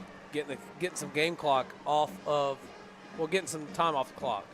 Orgel going to take the snap, spins the ball, throws it near the sideline. That's going to be caught by Walker. Did he maintain possession? He did. Nice catch and a really long throw. So opposite hash. So it'll be first down for the Bruins. And if you're wondering, Bryant and Little Rock Christian just went final, and the Hornets held on for the victory. So we'll get, what is that, 5-0, 2-0, 7A Central. Hornets next week. Orgel hands the ball off, fighting for extra yards. He finally gets brought down. It'll be second down coming up for the Bruins. Oh, and how about this, guys? I've been to a Bryant game. I went on our bye week, so I've already got a Bryant roster that I can send us. Nice. Yay. Nice and early. So much like Blake Amsler cheating on us going on a different broadcast last week. Whoa. Hang on. Kyle Sutherland went on a Bryant broadcast. I was there on a – oh, Orgel wait again. Takes a snap, pressure coming, throws it out of bounds, incomplete. Just so everybody knows, I was there on a work assignment for hogbeat.com. Hey, that was what I was doing, work assignment. I was on a work assignment. Sure. Lanny pulled me on a work assignment. I had to. I was on their broadcast, but it was to help their. So Brian does an incredible student-led. Michael Westbrook does a great job with it. Real good friend of mine, and he's like, "Hey, we're trying to do some on-field interviews. Would you be willing to do one at halftime?" I'm like, absolutely, I'm happy to do one. I don't know why you want me on your broadcast, but I'm happy. And so yeah, that was the extent, was helping the students out. Cabot used to have a great student-led broadcast. I was there. But now it's 2nd and 9 from the 26. Orgel pump fakes. Pressure coming. He throws it. That's going to be brought in by Greathouse. Greathouse up the sideline. Gets the block he needs. Still going. Jukes left. Not out yet, but he does go out now near the 5-yard line. Be first and goal for the Bruins inside the Caldwell Toyota red zone. Shout out Pierce Phelan, our guy there. There's a PI roofing penalty flag on the field, though. Hopefully it's roughing the passer. Yep, looks like it was. Yep. Pierce did a really good job there of sealing his guy off to get a few extra yards.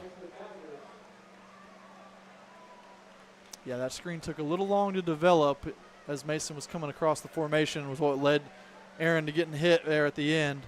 But hung in there, like we said, gritting it out and got the ball in Mason's hands. So be first and goal inside the Caldwell Toyota red zone for the Bruins. 4 yards to go for the end zone.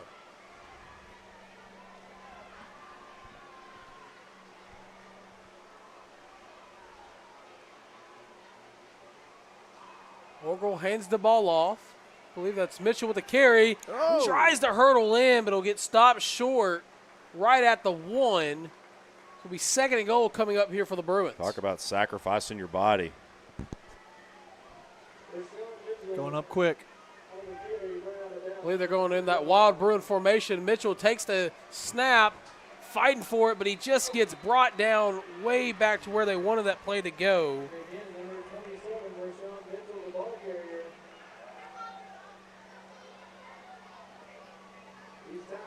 It's going to be 3rd and goal now. Yeah, I'm surprised they only there. I thought they were going to back him up even more. Got a pretty decent spot. So 3rd and goal from the 3. Orgel sends a man in motion. I believe that's Hancock. Orgel pump fakes once. Throws it back in the end zone. Touchdown Bruins! And who else but Max Conine? Blake, I talked about earlier, utilizing that 6'6" frame. He came to play today. Yeah, exactly. Just a little jump ball in the middle. Wasn't even really the best route of all time, but just like you said, used the frame, got up there, high pointed it. So after the touchdown, our score 55-42. I believe the Bruins may try to go for 2 here. Yeah, that was a relieving touchdown there to get, like you said, to get it to 2 scores. So it looks like they will kick the PAT instead. Kick is up, and the kick is good. So after the PAT now, our score 56-42, and the Bruins have momentum, but a PI roofing penalty flag comes out onto the field. Yeah, got to just walk away from that stuff. Cannot afford to be given freebies. I don't know who this one's on, but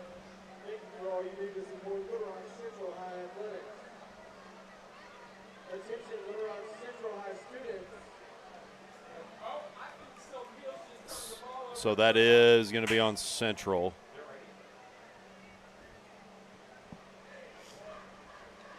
A lot of things going on in the press box right now. Yeah, he did point to Central's way. I kind of, the way our coaches were reacting, I think they thought it was on us. Yeah. But he did point towards Central's side, so we'll see where they line this kickoff up. Yeah, he's going to talk to Coach Lucas now, I think. Yeah, it looks like they're going to bump it up. According to our producer, Will Watkins, if anybody on the broadcast that's watching cares, Sylvan Hills is going to beat Benton. Wow. Wow. Huge win. And this is at the Palace, too. Man. Wow.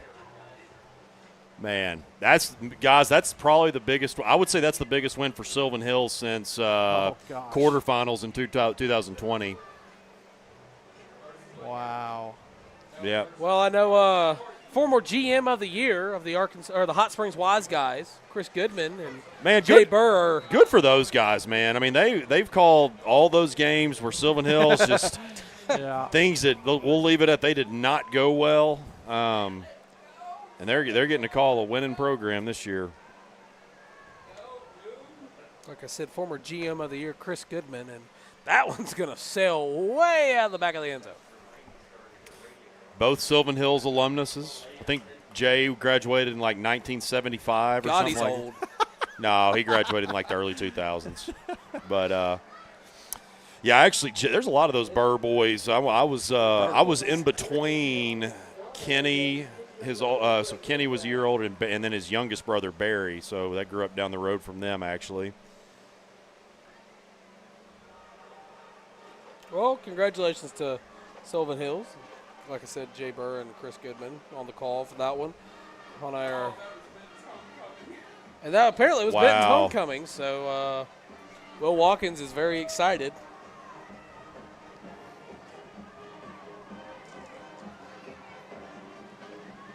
It's going to be first down for the Tigers. They're going to hand the ball off. Breaks away from one, but it'll be wrapped up by 2 Bruins. Finally, 4 Bruins have to bring him down. Ray Stewart, the one on the carry. Yeah, that's one thing, man. You know, really, other than just 3 plays, and you can say that about a few games this year. You think about Highland Park; it was 2 players that were killing them, and Ray Stewart. I mean, there's 3 plays. He's had some good runs, but I'm saying like 3 massive runs that went for touchdowns. Other than that, they've done a decent job on him. Kennedy fakes the handoff, overthrows his intended target, incomplete. Second down coming up here for the Tigers. Definite miscommunication.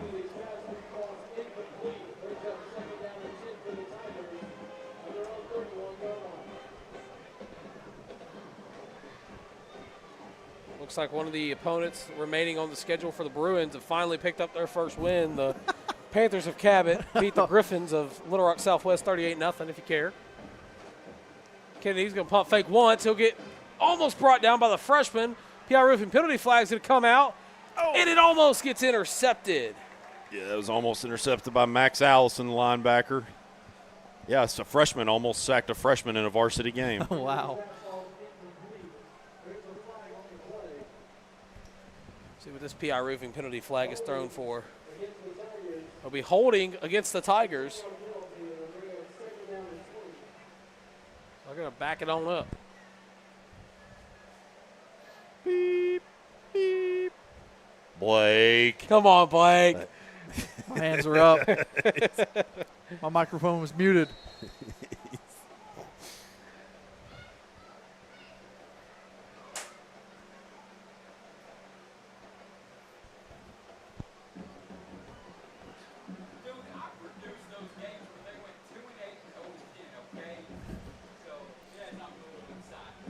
second and 20 from 21. He zips it.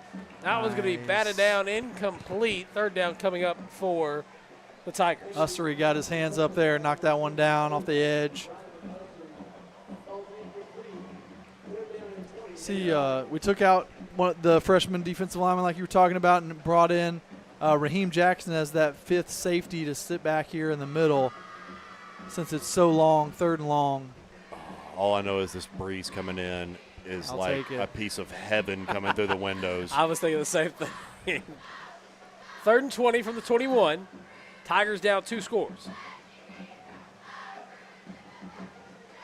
Oh, false start. Hey guys, that's the thing, too. I know PA's had some, but if it's going to be a 5-yard penalty against the Tigers. Remains third down. If Central can if they can clean up these penalties and just get a little bit more disciplined, I mean, they have a chance to do some really big damage in this conference. I mean, this is a good football team if they want to be. They just got to clean up some of these penalties and some of the senseless stuff, and they could really make some noise this year in the back half. Kennedy's going to roll out.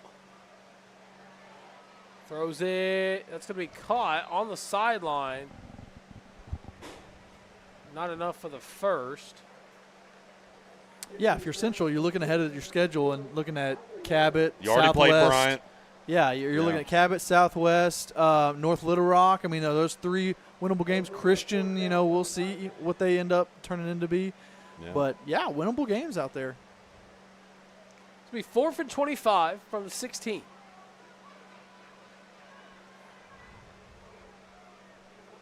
Or excuse me, 24. Kennedy's going to throw a moon ball. Oh, look, Hartford almost had the hat trick. Man. Incomplete. But just as good. Knocked it down, even better. Yeah. Actually, yeah, that's right, guys, even better because, I mean, that's almost like a punt right there. Yeah. Yep. Well, he bats it down. It's incomplete, so the Bruins will take over. 40-yard difference. Yeah. Or, I'm sorry, an interception would have – I had it backwards. An interception would have been like a punt. Yeah. It's okay. I messed up. I Yeah. messed up. I thought it was on the 16, so we're Yeah. fine. I don't know why I said that. Yeah, this could be the chance right here for them to huge. really put the final knockout punch. They've got them up against the ropes right now. Absolutely. So 1st and 10 from 24. Orwell's going to call for the snap. Hands off to Mitchell. Mitchell with a burst of speed. Will be brought down near the 20. But we have had a few personal fouls, so hopefully no literal punches, just figurative. We haven't had any punches thrown. I'm just saying we've just had some unsportsmanlike penalties. So 2nd and 7, 6:50 remaining in this one. Walker, the man in motion, going to hand it off, trying to get around the outside, and he'll run right into a defender. Third down coming up for the Bruins. Go ahead, Blake. I was going to say, speaking of figurative punches, like this whole game has felt kind of like a boxing match. Yeah. PA comes out the first couple rounds, gets ahead. Central in the middle of the game kind of fights back. Yeah. Now PA is starting to take a little bit of momentum towards the end of the game. Yeah, and I was going to say, too, obviously you really would love to put another 6 up, but even if they can just move it a little closer and get a field goal. Orgel going to roll out, throws it near the sideline, incomplete. Lucas is looking for a PI call. I think it came out there at the end. I believe there is a flag near the 5-yard line. Going to double. There is a flag on the play.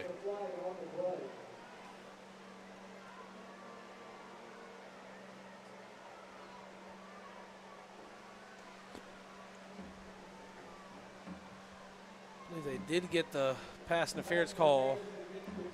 Yep, they did get it. So it'll move the chains and move the ball up. Yeah, that helps us out a lot. Into the Caldwell Toyota red zone, excuse me. I'm really surprised we don't have a running back in right now.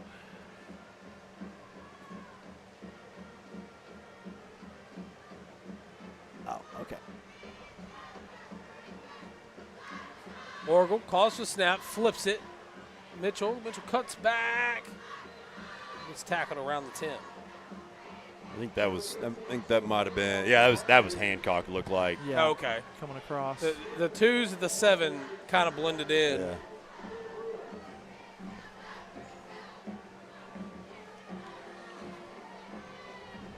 So 2nd and 8 from the 9. 5:40 remains in this one. The Bruins knocking on the door of being 2-0 in conference as they head home to play the mighty undefeated Bryant. Orgel rolls out, throws it in the end zone. Did he catch it? That's the touchdown, Bruins. Hammer, nail, coffin. That's the dagger, boys, for sure. And what a day for Max Conine. Yeah, oh, my gosh. gosh. Is that 3 touchdowns? I think it's or second touchdown okay. and a 2-point. Yeah, that's right. Wow, what a day. I mean, he's got to be up close to 10 catches now. So the Bruins put up 62 in this one. So we're waiting the PAT to get the 63rd point.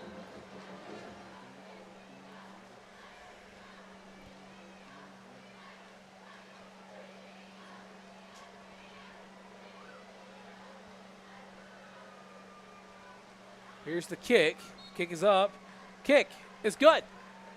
So after a touchdown drive that possibly will be the hammer, the nail in the coffin, our score is 63-42. So we'll have 2 undefeated 7A Central teams playing, and next week we play Goliath. I know. Maybe they'll save some of those penalties. Now you have a few more next week and yeah. help out a Bring little bit. them on over to Rector Field. Yeah. We'll see if we can home cook those refs a little Yeah. bit, see if we can get some extras. While we have a break in the action, do want to take a second to look at our Kaufman Lumber big hit of the game. Of course, Blake, Kyle, what a play this was. Yeah, it was here. And getting the sack, and he's been able to slip out of a lot. But actually, I said a few different plays. And when you thought you might have had him down, does not play like a freshman, but we're able to get him right there. I think that was actually the first sack of the game for both teams. Yeah, Austin Childers and Ermon Tolbert meeting in the backfield on that one, so congrats, guys. The Little Rock Central student section is starting to become vacant after that touchdown. Sure, not the way they wanted to spend their homecoming, but yeah, we've had some very interesting games tonight. that one's going to take a bounce and run down there, guys. Oh my gosh, our guys weren't even running down there.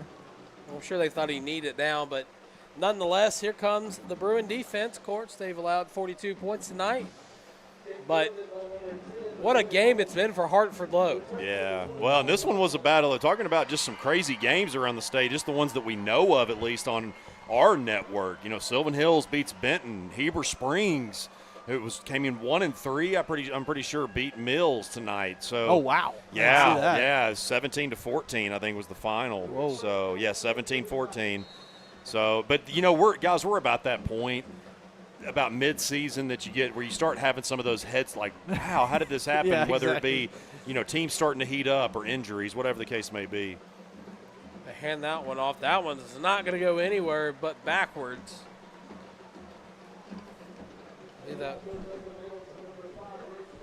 Stewart was the Tiger on the carry. He'll bring up second down. And health is of course going to play a key role in this because his PA has had some key injuries in particular. But I really still I think this team has a chance to really compete for that 3 spot right now, as high as that 3 spot. So 2nd and 10. We're going to fake the handoff. It's going to be brought in. We'll have enough for the first down. That's 27. Ricky Gaston the third on the reception. And that's that running that H-back out of the backfield into the flat.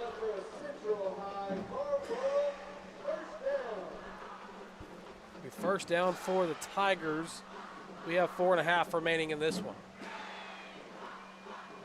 Fake the handoff. Pressure coming. Throws it. It's going to be caught by Gaston again. We'll get a friendly push, but it'll finally get pushed out, past the 50-yard line. Ladies and gentlemen, don't forget next week we'll be back at home as your Bruins take on the undefeated Bryant Hornets on the First home game back after this one-game road trip, and then they play the Cabot Panthers on a homecoming. Yeah, we got back-to-back home games. Thank God. We're not gonna know what to do with ourselves. Eat some great food before the game. That snap's almost fumbled.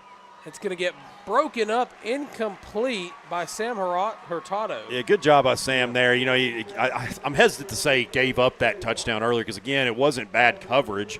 There was the offensive guy made a better play on it, but really good job right there locking down.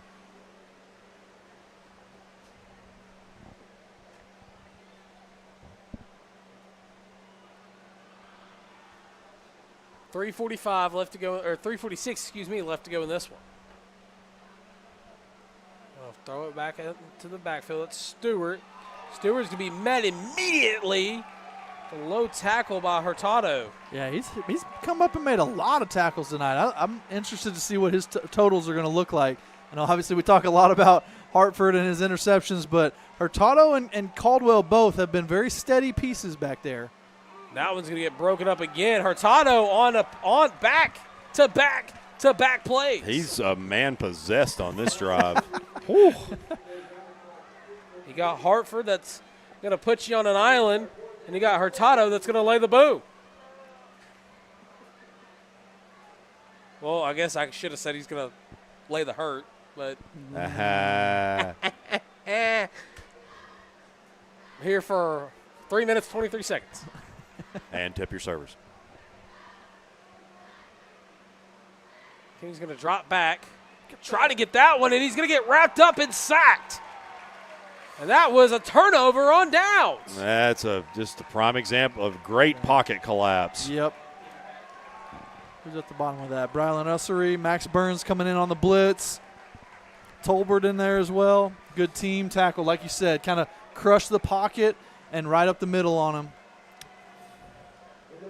Guys 2-0 in conference. The way that this team started is Yep. massive. I know we're It still is. 3 minutes and 18 seconds away from that. And going into that Bryant game, I mean, every single win is precious, but the conference ones, those are crucial.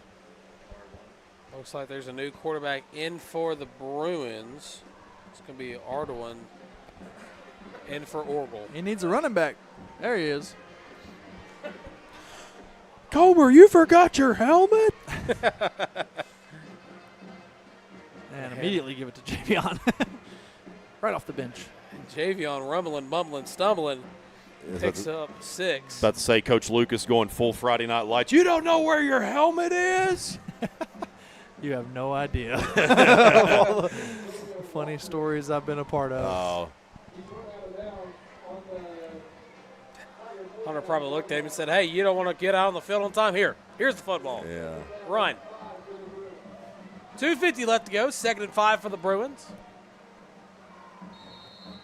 A PI roofing penalty flag is going to come out.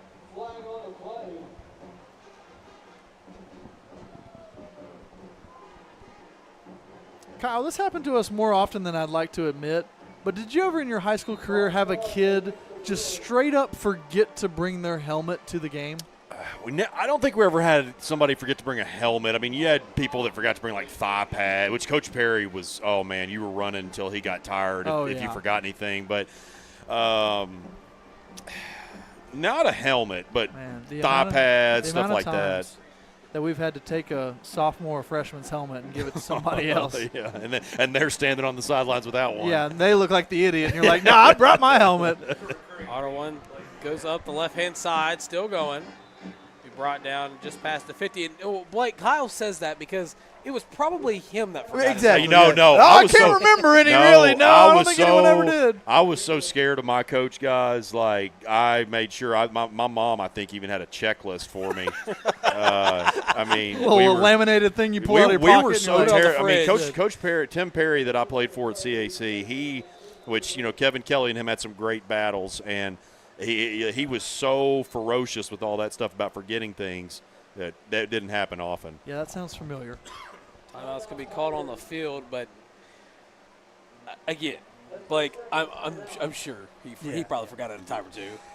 I think for me, the only thing I think maybe I forgot my practice jersey once or something, at home after I'd washed it. But no, I know on a road trip, man, I was always because I'm very superstitious. You know how I am. I'm very superstitious before games. So if I don't have my stuff, I freak out. See, Kyle's the guy that wears the helmet on the bus to the game. Wear it to bed. And yeah, everything. exactly. So he's just sitting getting in on and math off class, the bus. just helmet on. just ready to roll at all times. Well, Kyle, I got to ask, you brought up, how your mom had a checklist for you, but are you going to have a checklist for your daughter when she eventually gets into sports? Well, that's the thing. If I remember to do that, she'll probably remember more than me. So.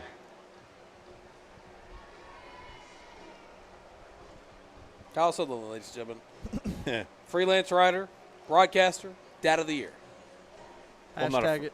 I guess I technically am a freelance writer I was about to say I'm not a freelance writer anymore, but I guess I kind of am for myself, sort of. Third down. They're going to snap it, and it's going to be immediately brought down. Fourth down coming up here for the Bruins. They can dang near about run this baby out. Well, not when Central calls a timeout. Oh, well, yeah. Not when they call the timeout.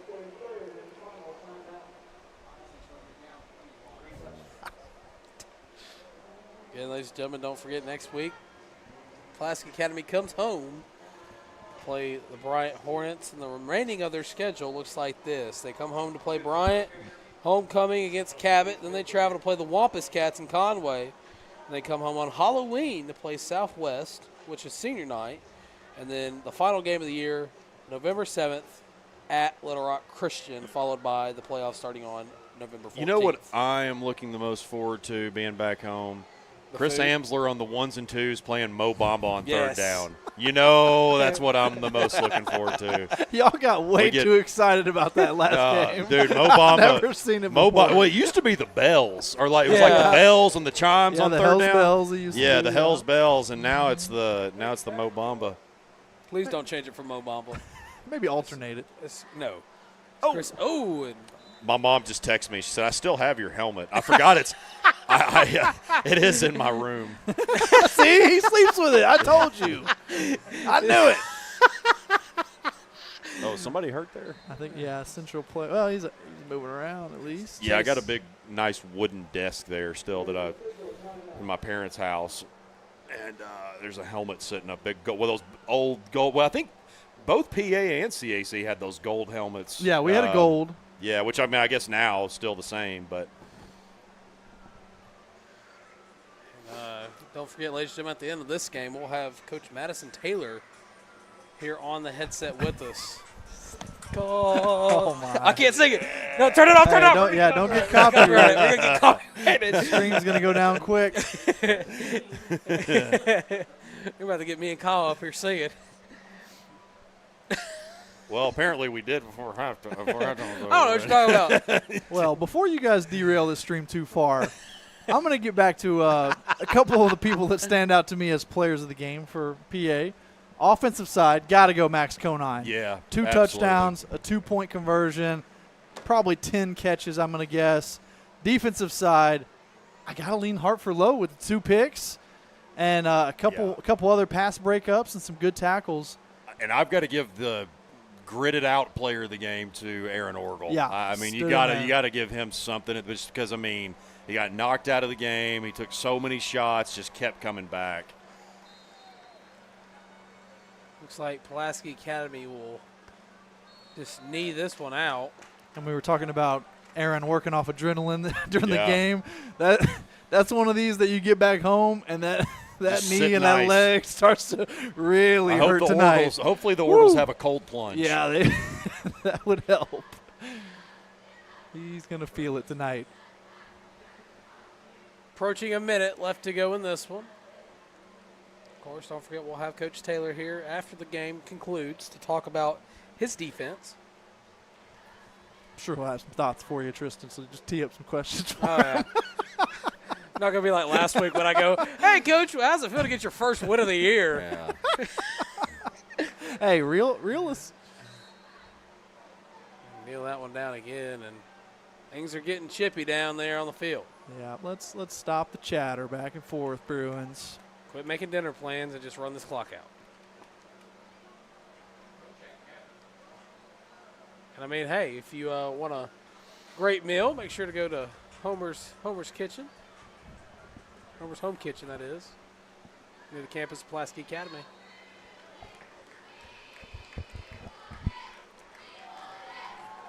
And that'll do it. That's going to do it as your Pulaski Academy Bruins win this one 63-42. They lock in the 2-0 conference start.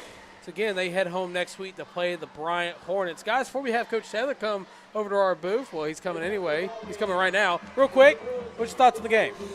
Just a great fight. There was plenty of times it was a 0-0 ball game. What is it, late there in the third quarter, and these guys just continued to fight like the Bruin way is, and were able to run away with it and won comfortably there at the end. Oh, and we're joined here by Coach Madison Taylor. He's getting all the headsets. Coach, how's it going? It's going well. Good win, 2-0, tied for first place in the conference right now, so that's where we're at. Just talk about the resilience, Coach. You guys got up 23-0, and, it's kind of the opposite of last week. You got down a little bit and then had made the comeback, but 23-0, and then Central, look, these guys got a lot of great athletes. Obviously, number 5 was exceptional, and just the fight that you guys had coming back, it was tied there late in the third or about midway through the third quarter, and the way that you were able to run away with it there at the end. Yeah, just proud of the guys. I mean, Coach Lucas did a great job at halftime just challenging them, saying, look, we've made some mistakes. We've made some plays. They've made some plays. At the end of the day, you got to go play the second half. We were up, 8 points at halftime. And, we knew, I know that when we came over here, we knew that, this was going to be a ball game, and, from what, we had seen on film. And, obviously there were times that, they made some big plays. Number 5's a Division I tailback. He's got some offers. He's a good player like you guys mentioned. And, we got some really good players too that made some big plays. So, proud of all the Bruins. It's a true team effort tonight, offense, defense, special teams. Right, and you talk about some of the defensive guys that made a big effort in tonight's win. Senior corner Hartford Lowe. I mean, he almost has 3 interceptions. What does he mean to your defense?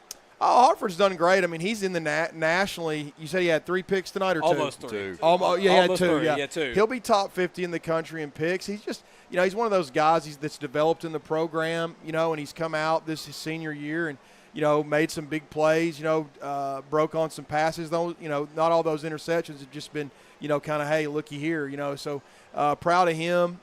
He's just got to keep getting better like all our guys. We got obviously some young guys, some older guys, and, at the end of the day, we're sitting at 2-0 in the conference and excited about what's to come.